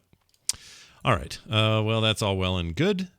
Eve Online. Oh, I'm not. Should I read? No, I don't want to read that. Hey, Reggie Fils-Aimé. Remember him? Over the Nintendo guy? He was cool. I liked him. He's now the executive, or been appointed to the executive board at GameStop. I don't know. That feels like that's going to be a short little stint because I don't know if they're going to make it. Especially Scott, now. let me remind you, Reggie is the person who gave us the Bigfoot pizza at Pizza Hut. I know he did, didn't He can get some stuff done. He did. If anybody can save GameStop, it's Reggie. He's going to go in there. Word is he's the one that pushed Japan after the Wii U's failure and Japan's weird idea of what people wanted, pushed toward the Switch, and is responsible for the Switch being such a huge success. That's the word. So maybe he can go in there and suddenly GameStop just flips and they're now the most popular company in the history of the world. You might. I mean, I don't know how. Yeah. This is going to be an achievement. He is challenging himself for sure. Yeah. But I mean, like, think about the reasons you don't like going to GameStop. And a lot of them are things that could be mitigated. Sure. It would be nice if you could walk into that store and buy a video game without feeling like you were pressured to subscribe to something and buy a half dozen other things and look at our cool vinyl toys and here's a t-shirt. Don't you want that? They're competing with the ability to sit on your couch and buy a game. Right. So I think they need to find a way to make that more appealing, because I used to work for them. Yeah, and you did. I avoid it like the plague. Yeah, of course you don't want to go there. Why would you? I'm interested to see what he does. I'm interested to see if GameStop can survive. I don't know if it can. His first job job one should be change the font on the logo so it doesn't look like a smash burger. That's what I would do, because they both use Impact. Freaking the Impact font, and they're both red and black combos. What are you doing? Yeah. What are you doing? Who was first, though? Probably GameStop. I don't know, though. I actually don't know the answer to that. I do like Smashburger, though, as a burger goes. I tried to trade in my used games at Smashburger. They don't do it, do they? Oh, they gave me a hamburger. Oh, did they try to sell you on a 3-month subscriction to Game Informer? They did. I had to get Game Informer with my hamburger. Burger Informer, Beef Informer. Yeah, I'd like a 3 months of Beef Informer, please. Would you like to pre-order a patty that's coming out next month? We think you're really going to like it. Oh my gosh. And then they'll tell you a fake rumor about how Nintendo's buying Sega or something. That's what my GameStop was. Well, I guess it was Software Etc., but before they converted to GameStop, we'd go in there and there was always some chatter behind the counter of the kid behind the counter and some dumb customer who doesn't know any better and going, well, I don't know if I'd pick up that Dreamcast just yet, because word is Nintendo's buying Sega, so you may want to win. It's like, shut up. I know this is, I felt like saying, I know this isn't true. Leave that poor old lady alone. Just let her buy the game her kid wants, or son or grandson wants, and let her get out of here. Yeah. All right. Well, that poor old lady probably asked for a Sony Game Box 2 and confused the poor registered The jockey Sony completely. Game Box Cube is what she wanted. Sony Game Box Cube. I've been asked for a Sony Game Box 2, and I don't know what to sell you if you ask me for that. I like that. I love that you had to go through that. That's a refiner's fire, John, working there. Yeah. I think. It is some of my favorite memories working at GameStop. It's some of my least favorite as well. Yeah. But I had the advantage of I got my start at the one in Flagstaff, which was part of the Phoenix district. But that's a several hour drive to get to. So there was never a fear that the district manager was going to just pop in unexpected, because it's not like he's going to go, you know what I feel like doing today? Driving 2 hours to go check in on a store. Yeah. The only store for miles and miles and miles. So wait, you were like never happened. You were like Saul Goodman. You were like Jimmy McGill out there at that cell place in season 4, just chilling. Nobody ever checks on you. Yeah, and back in the day, GameStop payroll was like how many people you could bring in to have work was based on your payroll. Well, in a small town where you're the only place that really sells video games besides Walmart, we did really well. We cleaned up. Yeah. And we would have, for a little mall store, we would have 6 employees working a night. Jeez. And you'd have 2 people working the register, 1 person cleaning, and 3 people sitting in the back BSing for a 5-hour shift. And it was wonderful. So it was some really good times, and it did become more corporate and more controlled, and it became. So you think somebody had a problem with all the slacking? Well, one thing that I always hated was I thought, the most common question we got in the store was, what video games do you recommend? And I thought, well, why don't we set up places where we say these are our staff picks? Yeah. And I did that. And it was something that I ended up doing when I did eventually move down to Phoenix. And I had a district manager come in and throw a fit and make us take it down. And I got chewed out for doing my own marketing, and we get paid for marketing. You can't do your own thing. Then 3 months we were doing staff picks officially. That's weird. That's the kind of thing it was. You should have gotten full credit for that. Yeah. That's how that should have gone. Welcome she fell down a flight of stairs though one time. So really? Karma. Yeah, she did. She had a really bad. I should laugh. You think on the cosmic scale, denying your brilliant idea balances out falling downstairs and nearly She breaking survived. She didn't near. I don't know if she nearly Yeah, broke okay, her she neck. For all I survived. know, she Yeah. hurt her butt. but it balances out. Yeah. For all I know, she hurt her Look, bum. I don't want. It's been ages since I've thought or talked to her or anything. I don't want to drag this poor person through the mud. Send her a But let me postcard and just say, this person was a very bad person. Mhm. Without getting into all the details about her. I know the type. I know what you're saying, and I believe Should what you're we telling be me. airing this stuff publicly? Well, see, that's where I'm like, maybe I shouldn't. So we'll just say, Well, we didn't say anything bad. There's we more were to the just story. talking about cosmic balance, and Yeah, that was an and we didn't example. mention a name. That's all. Just someone who's a female who fell downstairs and hurt their bum. That's all we said. Hey, Mm-hmm. chat room says, Rusty Nail says, I want to see John's penis chair. It completes my week. What's he talking about? the chair that looks like it has a penis on Oh, it. It's all right. the way over there. I'm not going to go. Oh, get it's it. not. I was going to say you're not sitting on it. Go search out like a last episode on YouTube, like the video for maybe 2 weeks ago. Just go find Yeah, an I old forgot one. about that. It was just well, there was one time we were recording. I couldn't stop looking at it. I didn't bring it up at all, but I was just like, it's so distracting. You're mesmerized by its phallus. Mhm. Yeah. Yeah, I get it. Yeah. All right. Well, knowing all of that, let's now do this. We can talk about games we've been playing this week. Man, I am so into No Man's Sky. It's ruining my life. Not really. It's making my life better. I want to get into it. You should. I'm not, you know me, I'm not like hauling ass or mainlining or min-maxing much, but I did do John's advice, and I think Bo confirmed. I went on a hunt. Every time I got to a new station, I had 3 jobs when I got to that station. Get over to the guy that gives me more inventory slots. Get that shit done. run over to the dude who sells multi-tool upgrades. Look for if I can find it, S-level scanner upgrades.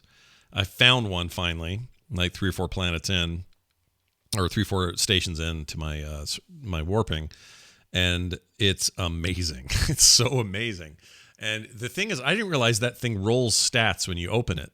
So if you decide to do that again, you might get very different stats, and it could be worse or better. I didn't know that. Oh, interesting. Yeah, so when you install it, and it even tells you beforehand, you look at the preview text and it'll say an extremely high upgrade to this, and will give you lots of more money when you scan these things. Oh, that's right. Yeah. But it's variable. It doesn't tell you the amount until you do it, and then it gives you this new percentage. So I'm like 10,000 or 12,000% higher on fauna, like 10,000 more on flora, and then nothing. There's no upgrades for minerals as far as I know. No, it never affects It's minerals. 200 or something lame every Well, time. it's lame. 200, I think, is the Yeah. max. So you Just can not- install up to 3 of those S upgrades. Whoa, they stack? Yeah, Yeah, And and you if have to you connect slot them them side by together, yeah, They become more powerful if they're slotted to get if any module of the same type, like it applies to your shields on your ship, it applies to like your oxygen reserves. What those installations, if they're gridded next to each other, will bond as a 2 or a 3, and in some cases 4. And it provides a boost in the stats. Like it won't Great, show it, but you get a merciful boost. shit. I had no idea that Yeah. was a thing. Oh my gosh, It is a now I thing. can't wait to do Yeah. it. But they have to be the same levels, right? Like S level? That's why you want to get no, something the same with type. Okay. like my multi-tool and like my ships, like they're kind of low tier, but I strictly go on number of boxes that I can fill into things so I can stack all these bonuses. Oh man. Yeah. So you want to get a big multi-tool, and you want to install as many 3 and 4 furs as you can because they're powerful. I had no idea I could stack. I thought this was it, and I was already enjoying it. I'm getting like 250,000 credits per scan. It's even worth it for resistance, like the shielding for like toxic or ice planets or heat planets. Like you can barely survive in extreme heat, but if you have strong shielding, you can be out there before you need to recharge like 5-10 minutes. It's manageable and exciting to be on a crazy wild planet. Yeah. So if you upgrade that in the same way, you can also last much longer, look for valuable nodes and things on cool I planets. did not know that stuff stacked. All right, well that's good to know because now I know what I'm doing. Also, I finally got a ship upgrade that had a recharging booster thing in it. Yeah, that's big. Those are nice. I really like those. Even though Recharging booster thing. yeah, so you don't have to put The launch thrusters, so you Yeah. don't have to refill that as much. well, hardly I ever think now. I saw one of those, but that's a newer item. I don't think I have one of those yet. It is newer Yeah, during and it's the great. day, I think it's something like I think it's might be day night related. I don't remember, but yeah, the longer it sits there, the more you get a boost. So you can, if you're staying on planets long enough, you don't ever have to make thruster It's fuel. hyperdrive fuel or something Yeah, like that. and even if you mute, what's the one that you collect all the Or blue thruster. crystals? The blue crystals Yeah. for the Yeah. dia, whatever it's called. But when I was testing it out yesterday, and I was on a fairly toxic planet, but had really great gold deposits. And so I was flying Earth. from deposit to deposit. And it was kind of a dump of a planet, but they had these great deposits. So I would go to these deposits, I'd get out, get all my stuff, launch, go to the next one. I was doing this over and over and over, and I was never running out of fuel. Like it was recharging at a rate that was making it so I never had to think about it. It was great. So that's awesome. You And tried any of the upgraded ground vehicles yet? no, I haven't really messed with those yet at all, actually, because I've spent so much time doing story, but also just seeking out like that upgrade for my scanner took so long to find. Yeah, getting started. There's like this sort of long, like getting all the really cool shit that really sort of bumps you. There's this sort of slow crescendo, but then it exponentially gets sort of easier and easier. Yeah. I'm just like I never completely- have to find new ones now. Once you get them, you have them. Like that's the end of progression Right. on the scanner. I'm So- completely absorbed. Like I'm to this point where this is a strange thing with some video games for me. I get so wound up in the hype of a launch or a release and just feeling like, oh, I spend too much time on the outside of the periphery of it, looking at it from just like surface stuff. And I forget to just let myself immerse in a thing anymore. It feels like sometimes with games. This time through this game, I'm letting myself totally immerse into this thing. And I am just in, man. Like, I'm feeling it. I've got surround headphones on. I'm making sure sounds matter to me. I'm not just watching TV and playing. Like, I'm actually focusing on it. I'm reading all this text from these weird aliens telling me all this shit. I love exploring new planets and taking their resources. I just love the loop of it. And it just feels good. And I go up to a new thing and someone's parked a car in the next, not a car, a ship in the Nexus. And I'm like, holy shit, I want that thing. Where did you get that ship? But then the guy leaves and I can't ask him. And now I'm like, oh, I'm not going to give up until I own that one. And I'm just really into what do it. they call that when that coveting or that envy, that ship envy is like a real thing in No Man's Sky. Oh, in big those park time. mods. Big time. But I got yeah. a S tier ship, and Mm. I'm feeling real good about it. I like it a lot, Nice. and I think it has satiated that desire for another ship for me, Yeah. with I wanna- one exception. Oh, Yeah. what's the one exception? A flesh one or a? Yeah, Living one? so I'm Yeah. working on the quest chain that you go through to get the living ship Mm. right now, and Wow. so there's actually a couple time gates on it. It's not my favorite thing when people put a time gate on things, but there's been a couple points where when you get to it in the quest that says, okay, well, this needs to mature, come back in 20 hours or 24 hours, and then we'll give you the next piece. But I've been plugging away at it, and I should have a fleshy ship soon. Very nice. One of my favorite things in that game is warping in your fleet or your whatever you call that big ship that you have. Like you're on the planet and you're like warping the cruiser. It's just Yeah, what's that thing called? Is and you can see it in the upper atmosphere. Like your there's a capital term, freighter. ship? Capital ship. Freighter. Freighter. Yeah, that's it. Yeah, Yeah, So I you love I warping just that like when in. you Yeah. point up into the sky and say summon freighter and it warps in. Yeah, it's cool. That game's cool, and they've gotten it. They've just honed it all. Like it's amazing what 3 years and dedication can do to a game that launched so rough, and it's just in a really great shape right now. So much fun to play. I'm not having any bugs or any issues. It runs beautifully on modern hardware as it should 3 years after launch. But it looks great. What was the other thing I was going to say? Oh, I don't know if this is just me, but I prefer a big, bulky freighter kind of ship, like my personal ship. I'm not big on these little dinky ones. I don't want a small one. I don't want a fast one or even one that's powerful to shoot with. I want cargo, and I want it to look like it. I want to park that thing at a station, get out of it, and go, look at that big ass mother scratching ship taking You up want all a the hauler. room. I mean, love haulers are great. They got the biggest inventory. Mm-hmm. So, yeah. that's So I'm what on you the should hunt do. for See, an that's S tier. well, I'm on the hunt for a big hauler with a huge inventory because my Explorer class, like I have an S class ship that has like 8 nodes in it. Like it's small and tiny. Yeah. My B tier has the most nodes I've ever seen. I think it's like 29 or something like that, or like it's something crazy. Yeah. And so I look at haulers, and haulers have less inventory than my damn Explorer, and I'm pissed because I want the ship shape to have also the number of nodes, and I can never find the ship I want. Well, you It's can upgrade them infuriating. now, right? They all have that. They're thing. all upgradable now. Yeah. Oh, yeah, that's true. You That's can, you can new-ish. upgrade your ship. You can add so. slots to the ship. Yeah, they're new. You it's can not new. only add slots, but you can also upgrade the tier. So if you find something that's a good, you're like, I love this ship, but it's C tier, it's crap. You can upgrade. It costs a lot, but you It's- can upgrade yeah. your tier. Yeah, right. The first level is like $1 million, then you pay more. All right, I got to get back into this game. It's cool. Yeah, they have this whole interface. It's pretty neat. Whatever ship you're currently using, when you go up to the interface, there's like a holographic kind of Tron version of the ship you currently are flying. And when you select to go in, all of its little components like break out into pieces in the hologram as if you're about to like assemble an upgrade or whatever. Oh, that is so It's cool. really Okay, I gotta neat. get back. Yeah. I gotta get back to playing this game. It's very good. I'm super hooked, Damn. and it's mostly John's fault because he mentioned it the other day, and and we got to start playing again. I mean, I'm this hyped. I want to do the core planet. Can we gotta have a find core it. planet? Because is that a thing we can Yeah, do? We need to find it together. I don't want. It's tempting to go off on my own and do it immediately because I'm so jazzed. But like, we need to just get together, find it together, find a way. And I might take the lead on this, but find a way to build a teleport code so that we can share it with our listeners. Oh, can we do that? And Yeah. and you can make a social space that they can teleport to.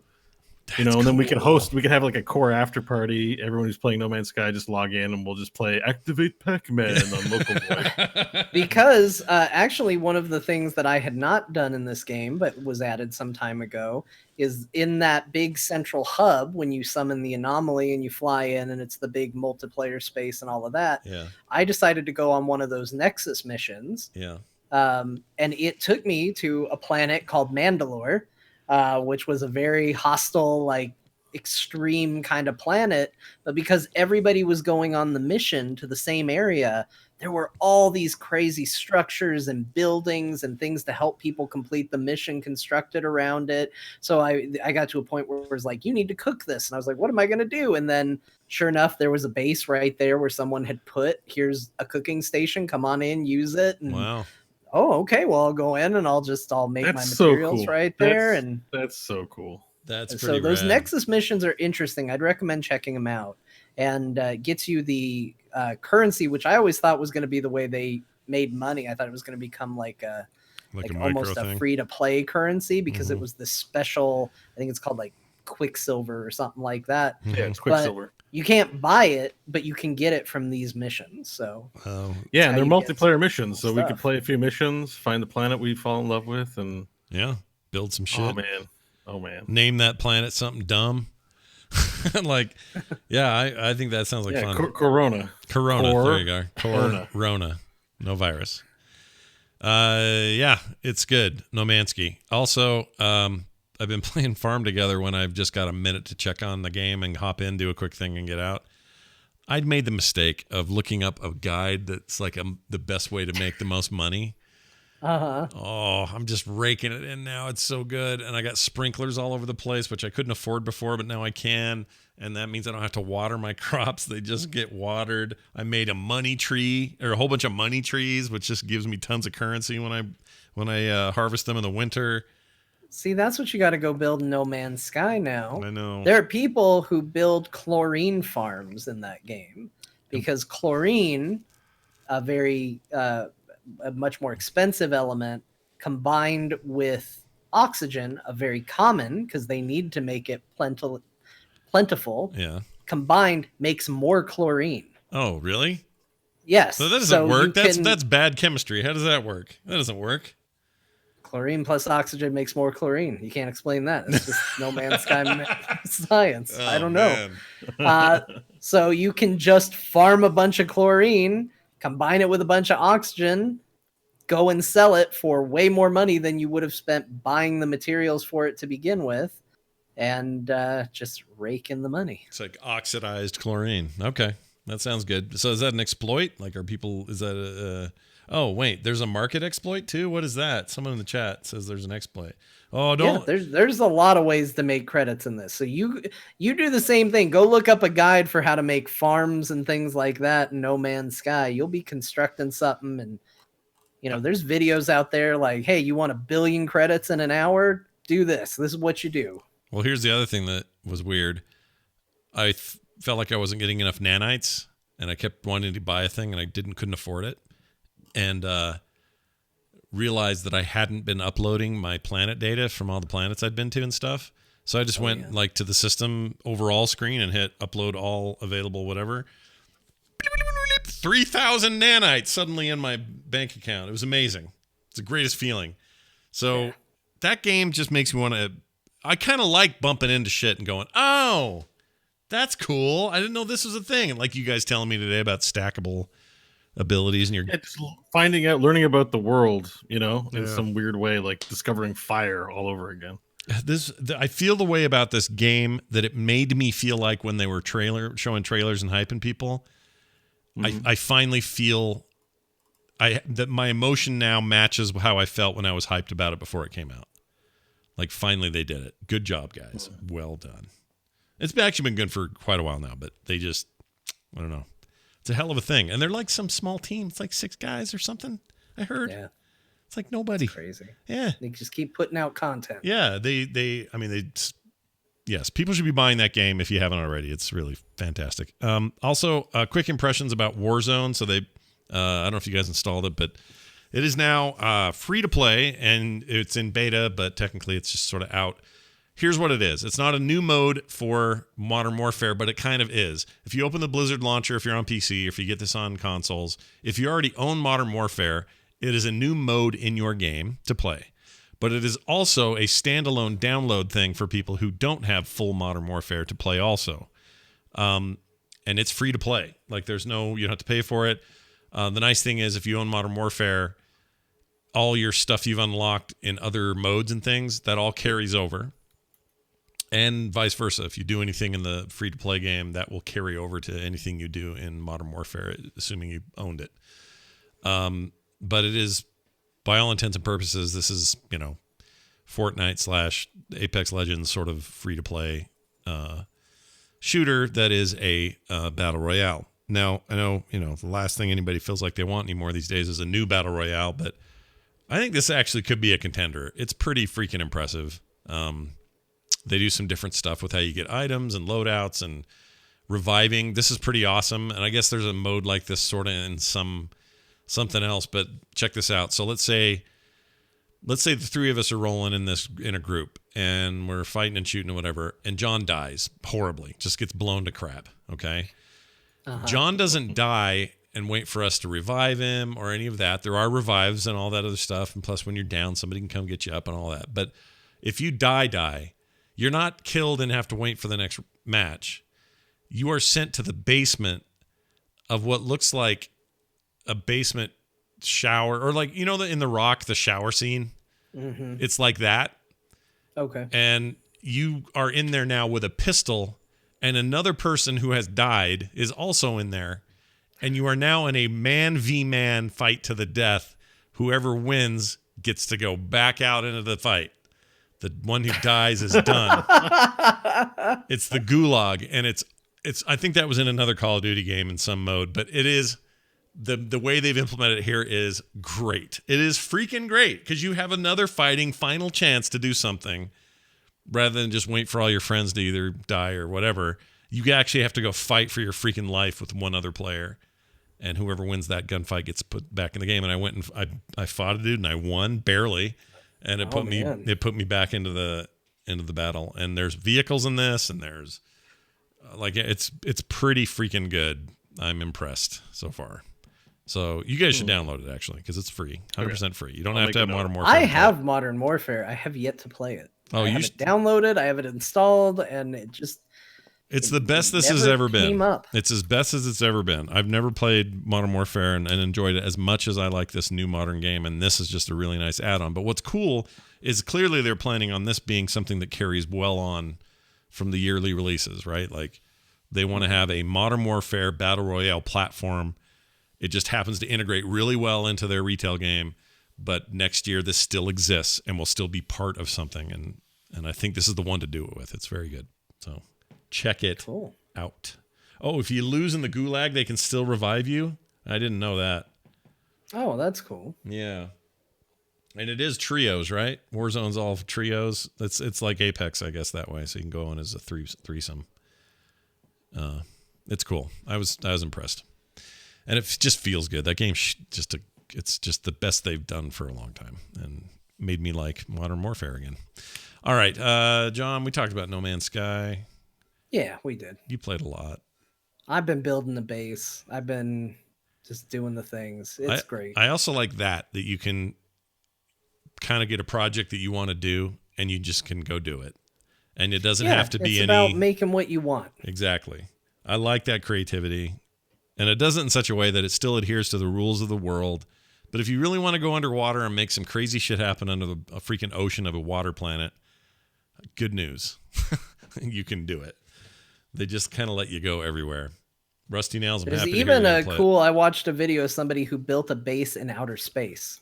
They found a way to cheat the system and build a stairway up into space. So their base is in low orbit above a planet. That's amazing. Incredible. That's so cool. Do you have a link It's to that? It's allowed to do that. Yeah, I mean it's a bit of an exploit. Basically, what you do is you build a stairway up. So you set your base computer down. You build a stairway up as high as it will allow you. Then you build a little bit further beyond that because you can look up and still connect more stairs to it. Mm-hmm. And then you go up to the top of it. You drop another base computer, and now it has claimed that area that much higher up. And you keep doing that until you are finally up in the upper atmosphere, and then you build your base, and then you remove all those base computers below you, and now you have a floating space base. Weird. Awesome. Also, I guess there are abandoned space stations. Yeah, They're hard to find, but if you can find them, I don't know what you do there. I think they're like a throwback to old No Man's Sky. Like it's the old layout from when the game first came out, but all abandoned. Oh, interesting. Because they only had one side. They didn't have the two sides and none of that stuff back then. Oh, that's interesting. Yeah, I want to be able to claim one of those and then deck it out, man. That'd be cool. Then we'd have a core space station. Yeah. Game's very good. I also kill more stuff than I used to out in space, and I seem to do okay out there. So that's fun.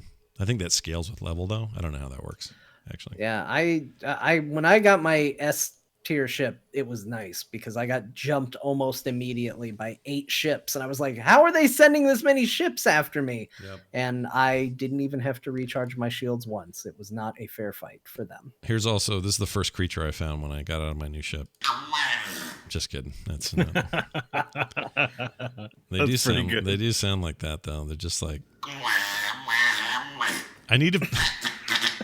It's true. They do sound like that. I need to find somebody who can I guess I can do it. I just need to reduce all the sound behind it and put it into something and dub it over. Yeah. Anyway.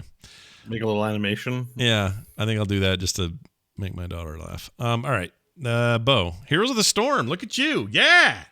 Woo! Yeah, still playing. It's my I haven't had long stretches of time to play games. That's been the major issue, right? So I have Witcher 3, I've got No Man's Sky installed.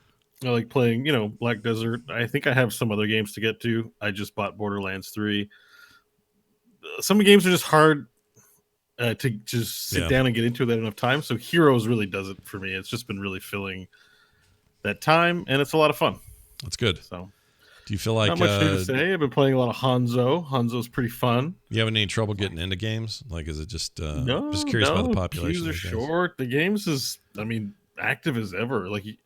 To log in at any random time and get a game in a minute, it's not a long wait. Yeah, it's great. It's going to be interesting over the next few weeks to see how ISP loads are affected by this self-quarantining and stuff that's going on. A lot more people using the internet at night. And they've talked a lot about how it affects business internet and all this other stuff, but there hasn't been a lot of chatter about how game services may be affected and or streaming and things like that. ISPs. Like, I'm super curious about it. I don't know why I brought that up. It has nothing to do with what you were saying about No, that's something that's actually happening. Discord said they were upping their bandwidth because they anticipated more people streaming and playing games being home. So it's something a lot of people are considering. Yeah. I guess we'll see if it affects. I wonder if we're going to have, like, I know we're different countries, but I wonder if we're going to have some mandated time off for non-essential personnel, you know? There was a lot of that going on here today, even. So they just, like, who was somebody? Oh, our governor today got up and said, no, nobody should go to churches anymore. And I was like, what did he say? She's like, yeah, he doesn't, no more churches. And he's saying, maybe like, a better way to phrase that to not upset people. Yeah, kind of. Yeah. I mean, nobody go to church. He basically clarified and said, there's a lot of people congregated together and it's a bad place to spread the thing around. So maybe don't do that as much for a while. And so anyway. Well, it's a start. I mean, this thing is terrible. And I always feel kind of guilty making jokes or just making light of it, taking it for granted. I imagine most gamers that have full-time jobs were all wishing 2 weeks off to play some of the stuff in the catalog. Oh my God. Probably a little bit. I'm worried about people not getting paid because some companies are terrible about that. Like, there's a lot to not like about what's happening. It's all awful. Yeah, it's mostly bad, but the gamer side of me is like, I can turn this into a win. Yeah, you can make lemonade out of a lemon here. Right. That's what the kids say. Except this kid. He says very different things. All right. Moving on to this now. That's a good question. Yeah, that's right. We get questions here on our email account, which is not an account at all. You just go to frogpants.com/core and there's like a form there. Fill it out. Boom. There's your email. Like Troy Thorson, who wrote in. That's a cool sounding Viking. Nice name there. Yeah, he's Thor. like a Viking. Son of Thor. I like it. Troy Thorson. He says this: more Warframes, less wafus. That's not what it's it is. waifus. Oh, waifus. Waifus. Sorry. He says it's not a weird type of waffle. Scott, there's going to be some things in this email that you're going to want explained. And let me just tell you up front, it's better that we don't. Okay, good. Well, this is what he says. I have started Warframe again, and I was wondering if Bo had any insights into the current state of the game or what his favorite frame/arsenal builds are. I'm trying to find a clan to join, but so far I've been invited to LOL Waifu themed ones. Lolly waifu. Oh, lolly waifu ones, which just confuses me deeply. Good, because so am I. Not that there's anything wrong with that. I was curious about the possibility of there being a core clan made for listeners to join. I'm not sure, I'm sure I'm not the only one out here that would like to be into that. Cheers, Troy. He is Magnus in Warframe. Before we answer that question, Bo, about you and your insights in the game, what is a lolly waifu? What is it? So a waifu, and I don't really understand the term, so I'm somewhat speaking out of my ass. So John will provide the correct answer. I don't think I have the correct answer. But I would be speaking out of my butt as well. Like your anime girlfriend, basically. Yeah. Or it's a you're a male. You're probably not in a relationship. You might even be an incel, but maybe not. Okay. I think perfectly adult. Bronies are a thing. They're probably married and have partners and live normal lives, but also are brony. You can have it's a fictional character. It doesn't have to be a female. It can be anyone. But it's the stereotype is that it's a submissive, male pleasing girl character to a male. But it could be anybody. This is just a drawing. It's like an anime drawing. Or well, it's like anybody. Like what was the last anime you watched? I rewatched Ghost in the Shell. Or no, what was the last TV show you watched? Ghost in the Shell's a great example though for this. Okay. Oh yeah. So like if you really just had an unnatural crush on the Major, okay, she would be your waifu. Right. You have posters up everywhere. You have all the manga. So what's a waifu? What does that translate to? Does that mean wife? So like just anime really wife? quickly, waifu is a term for a fictional character, usually in anime or related media, that someone has a great, sometimes romantic affection for. Okay. So it doesn't have to be anime. It could be Kim Wexler from Better Call Saul. You could just be in love with that woman, Okay. and that's your waifu. Or think of like Friends. Like all of the female characters on Friends were like massive waifus for some people who really like Friends. You know what I mean? Uh-huh, They're yeah. just Oh man, Jennifer here we are Aniston talking guy. about this. and so waifu is like there's a fetishization. It's a fictional character. You can't really marry Ash from Overwatch, even though you know. I thought you were gonna say from Pokemon.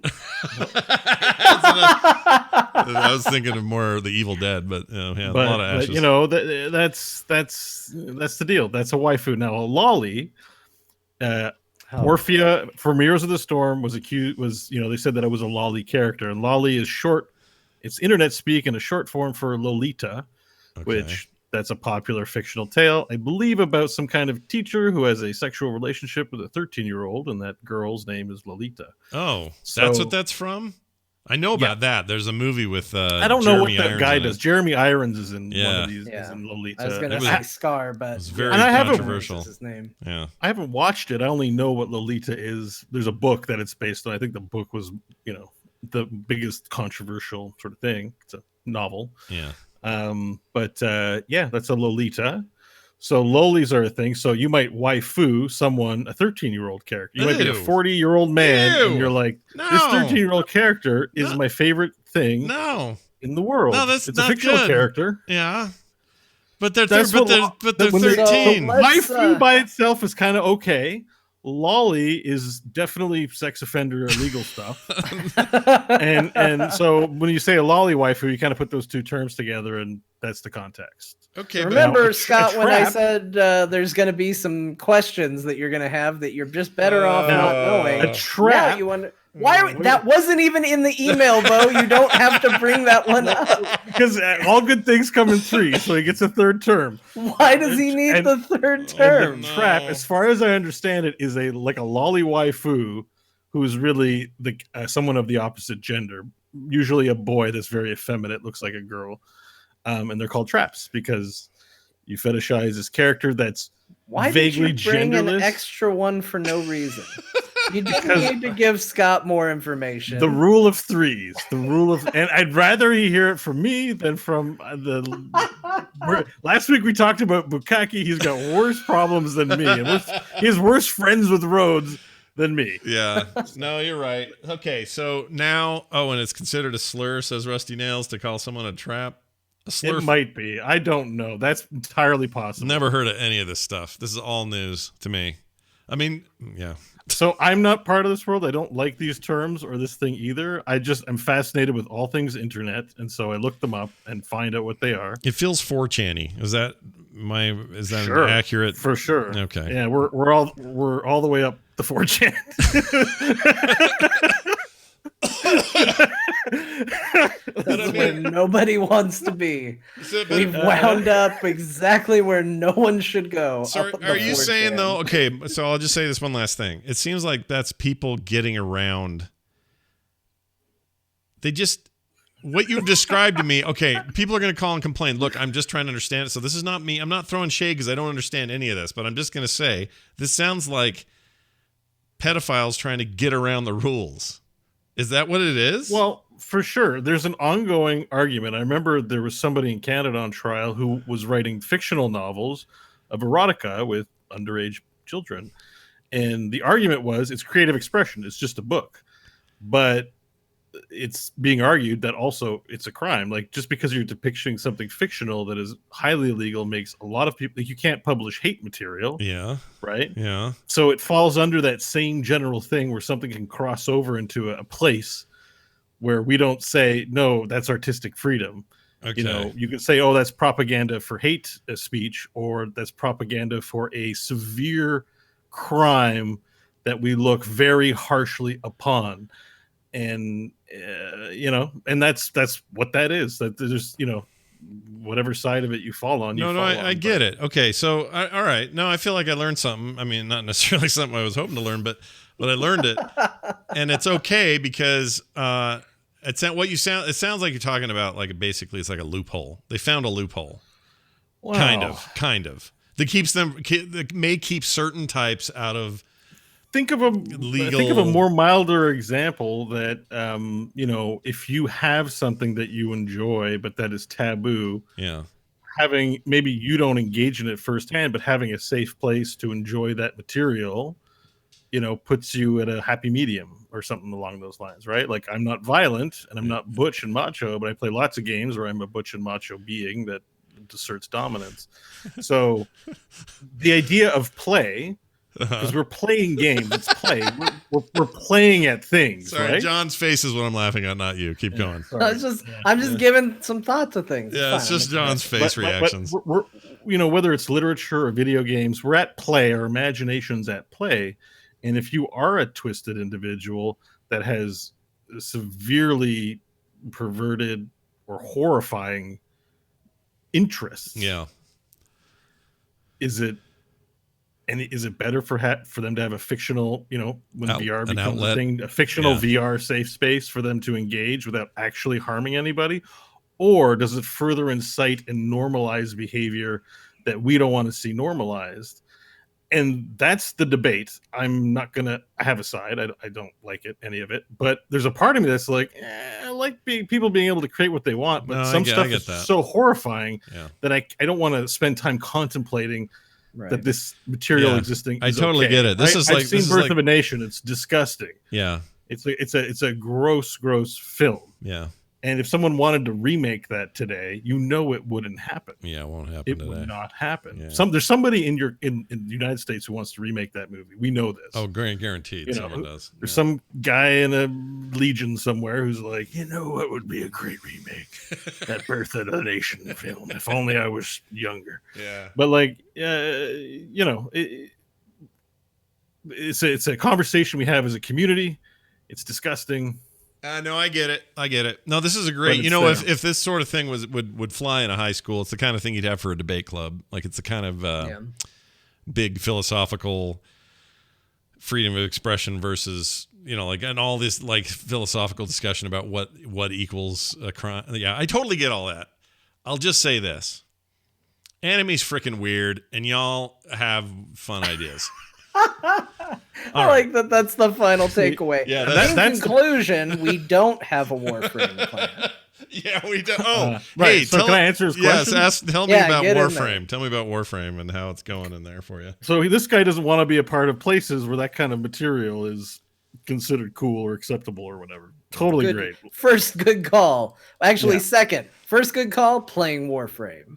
A lot of that. Call, a lot of that in Black Desert Online, and that might also be why I'm a little more knowledgeable than I normally would be, because that's in the general chat or the server-wide chat, and there's all kinds of conversations about that. Yeah. So Warframe is an amazing game. Yeah. Warframe is worth your time. It's one of those things where it's like a little mom and pop sort of deal that grew from the ground up. You really get a sense that game has built a community around it, loves its product, plays its product. They have in the game, you can go to your ship and there'll be announcements when there's a live stream from the community managers who are charming and adorable, and they have contests giving away tons of free in-game money.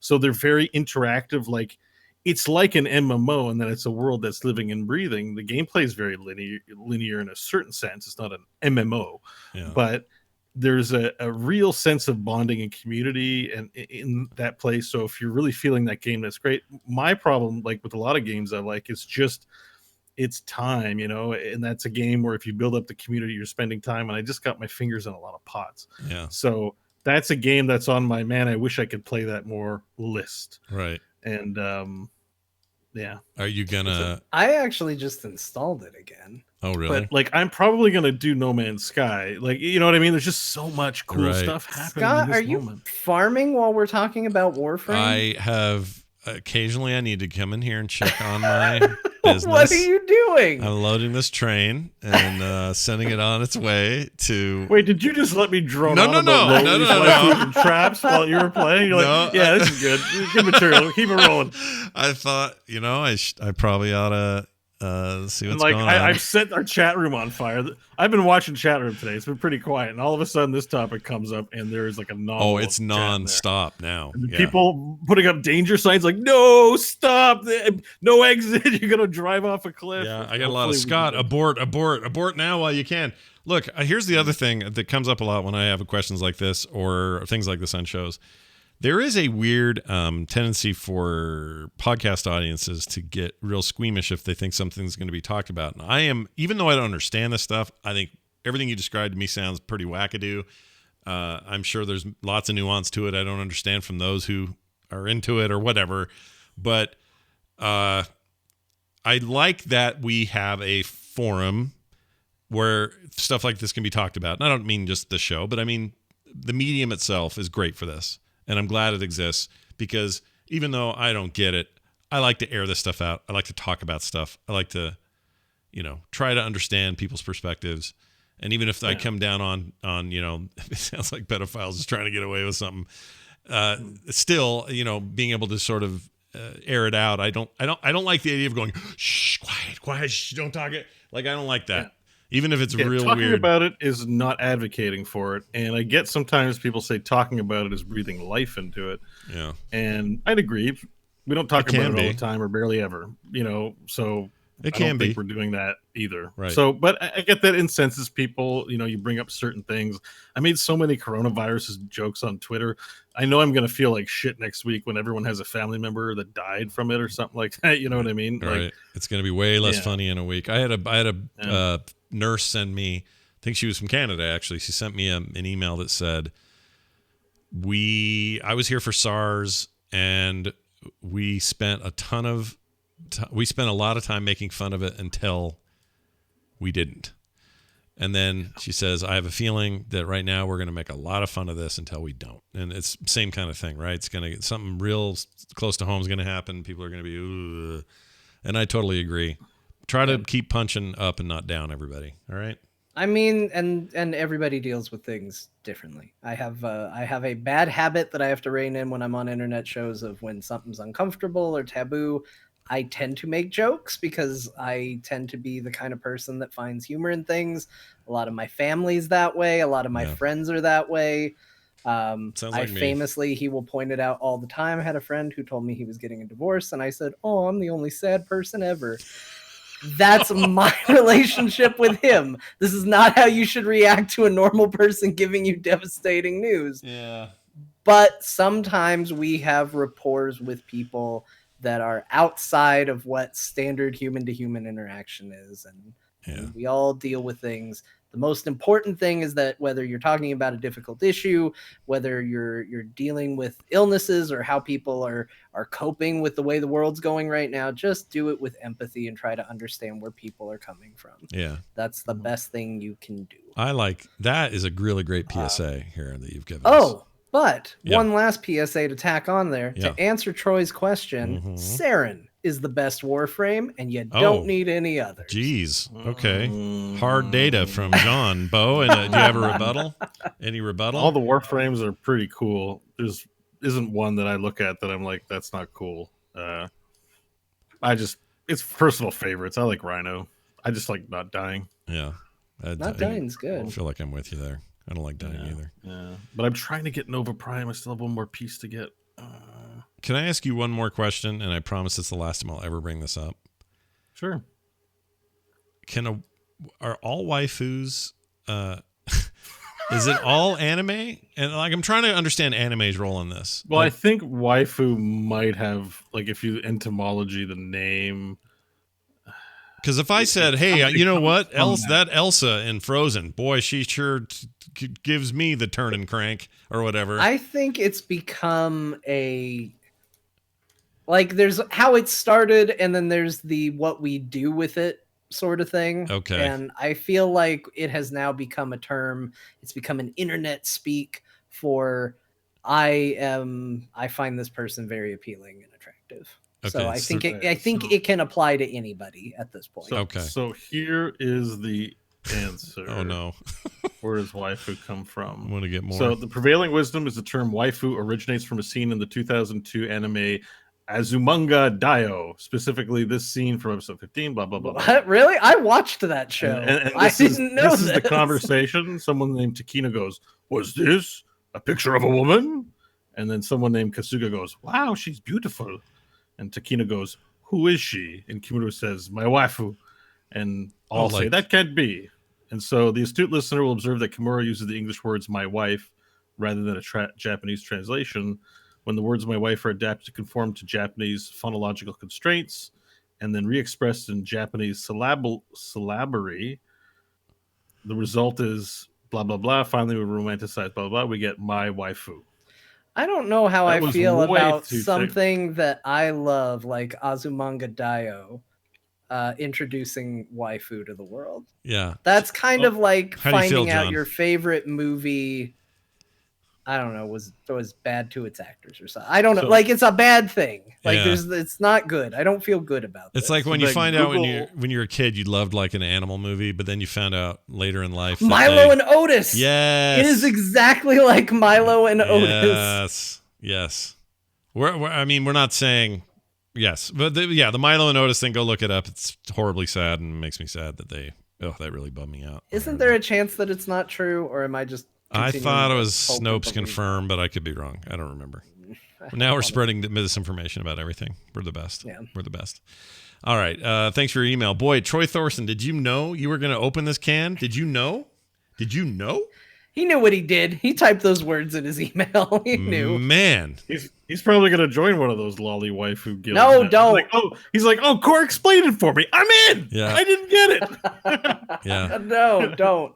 I hate to say it, but the stereotype in my head is if somebody says some name that sounds of Japanese origin, I'm going to assume, and everyone's being funny and whispering about it, I'm just going to assume it's an anime spinoff of some sort.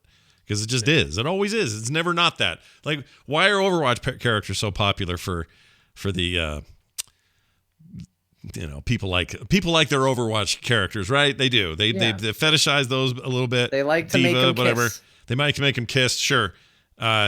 It's because they're just video game anime characters at the end of the day. They kind of are, right? Don't tell Metzen that. I don't think that was his idea, but I mean, not that it would be bad if they were anime. You know what I mean? But that's why. So there must be something there I don't understand, I guess. And it's fine. I don't need to understand it, and I'm not judging. You all do what you got to do. Japanese culture does sexualize in a way that other, you know what I mean? The part of the tradition of a lot of their manga and cartoons is that, right? Right. Like they'll read actual porn on the subway, porn manga. Like it's Yeah. I remember being a shocked different by thing. I saw a documentary, I don't know, it's probably 15 years ago. And it was talking about how Japanese businessmen, what they read on the bus on the way to work. And the president of Nissan of Japan is riding the bus, and they follow him along as he's getting ready. And he goes to a vending machine, plunks his yen in there, and poops out a magazine. And the name of a manga, and the manga name on this thing is Rape Man. And then he takes it onto the train with him. And between that station and all the way to Nissan Central, CEO and general manager of all of Nissan is reading through his favorite copy of Rape Man. And then he arrives there, and I never got that out of my head. That was always like, is that real? Is that happening? That really happened? It's another world, another culture. It was It's so insane. weird, man. So weird. All right. That's it for the show. Wow, really going out on a high note there. There's Jeez. 2 weeks in a row we've ended it with a really weird conversation, but that's okay. Lord. I'm always curious whether or not. I mean, do you have a what would qualify as a waifu? Let's get out of the other weird character things. But you have crushes on. Yeah, who's your characters? big crush, Oh, Scott? Your video game. I mean, you sent us one the other day. Yeah, I you like said, her. guys, I think I have a crush on I don't Yeah, know, some I'll lady find her. from a free to play game. She's the lady from this farming game. Oh, that's right. You do have a waifu. It's not a. It's, It's not the farming what is game. it called? Township? No, not from. Yes, it is from Township, but it's not from Farm Together, which is a whole different thing. There are no. No, it's from Township. But there's sometimes Here, chat. it's I'll just show something you. about a video game character that you're like, wow. I'll put the GIF up on here so the chat room can see her. See, she's just cute. She's like, hey, look, I'm taking care of your. You need some. You need me to grind up these peaches? Here, I got you. Come on over and have a peach. It's the wink and the half shrug. Did she put that peach in there with the pit? Yeah, the whole peach went in. Let's see if she does it again. Yeah. Oh no, I don't think. no, the she's pit's in deep. there. She's deep. I was gonna say that's a monster. There, she's setting you up for a bad time. Yeah, it's just a nice little GIF. But I'm not. It's not like, oh, hey, excuse me, guys, I need to. Like it's not like that. It's just like, oh, she's kind of cute. Here's my new video game girlfriend. Is that all they're saying about the waifu there thing? you go. That's It's your all they're crunch. saying. You've got your waifu right All right, there. but You then when just they feel- throw in that it's just- lolly bit, they throw in the lolly bit, and that changes everything. That's See, weird. well, yeah, that changes everything. It's like saying, like if you say crush, it's very specific. It doesn't mean you're gonna ever, you know what I mean? It's just you like someone affectionately, Right. I feel It's this way strong, but about. it doesn't mean anything of sexual. It doesn't mean anything stalkery. It's very the spectrum of what's in that fits in the crush term is very narrow. Yeah. But waifu is like wide load. Like it ranges from crush to absolute debauchery. Right. So the word is a little wider in Right. spectrum of meaning, and then you add adjectives like lolly to it. And yes, it's off. But you could Okay. say a lolly crush, Yeah. and it would be the same thing. Okay. So I get that. so it's all the fault of the word lolly. And Right. waifu can be a safe term that people find, it'll make you hip with the kids. You could say Wait a my minute, video now game I want crush to know is. what Bose is. Oh yeah, Bo, what's who's your yours? thing? I know I probably have some NPCs or characters and stories that I'm not thinking of just in the moment, but like my BDO character, she's a nice companion while I travel through realms Let of. me ask you a question. Uh. What does it mean that the character that you feel this way about is one that you are essentially the person behind and the personality of? Yeah, I don't imagine that she has my personality. I mean, all she does is kill things for the most part, and makes some bread to do a side quest every now and then, and rides a horse. She's great at riding horses. I mean, See, I feel this way about Jaina Proudmoore because I buy into her character and her maybe a little less post Theramore. You know what I mean? I liked her when she was a little more positive, but I bought into the personality. I bought into the commitment and the idea that the Horde and Alliance can get along, and it's not sexual. It's Jaina's cool. In the same way, I would say, "Oh man, I really like Tom Hardy and whatever." Right? Yeah, but you could picture Max Fury Road. Yeah. Picture Jaina. You're at the Olive Garden, and you're sitting across from Jaina on a date, and it's candlelit and it's beautiful. Yeah. It's kind of a nice flight of fancy. Me, the podcaster extraordinaire, with Jaina, the magician extraordinaire, Or two someone remarkable cosplaying people like her. Sure. Yeah. meeting for dinner and having just a beautiful date and enjoying one another's company, and she says, "I'm here to help." and you say bukakalak. No, I don't say bukakalak. Here's what I say to her. I say, Activate Pac-Man. That's it. it. I missed the Activate Pac-Man. And then she looks at me Dropped the ball deep. on that. She looks at me deep in my eyes and says, "All right." Oh gosh. That's I pictured Jaina doing that. That I was know. rough. That's a Hydralisk mating call right there. This part here.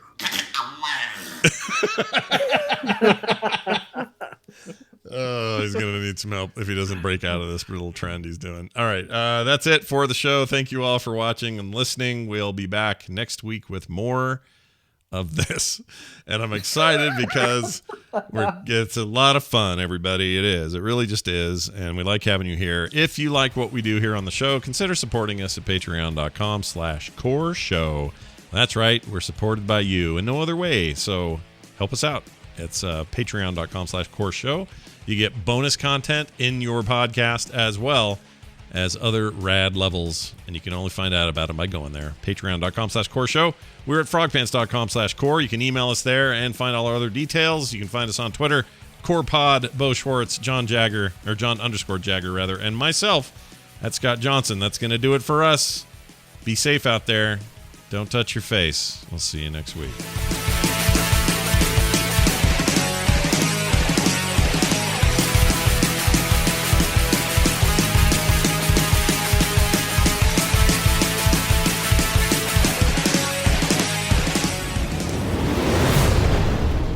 This show is part of the Frog Pants Network. Yes. Get more at frogpants.com.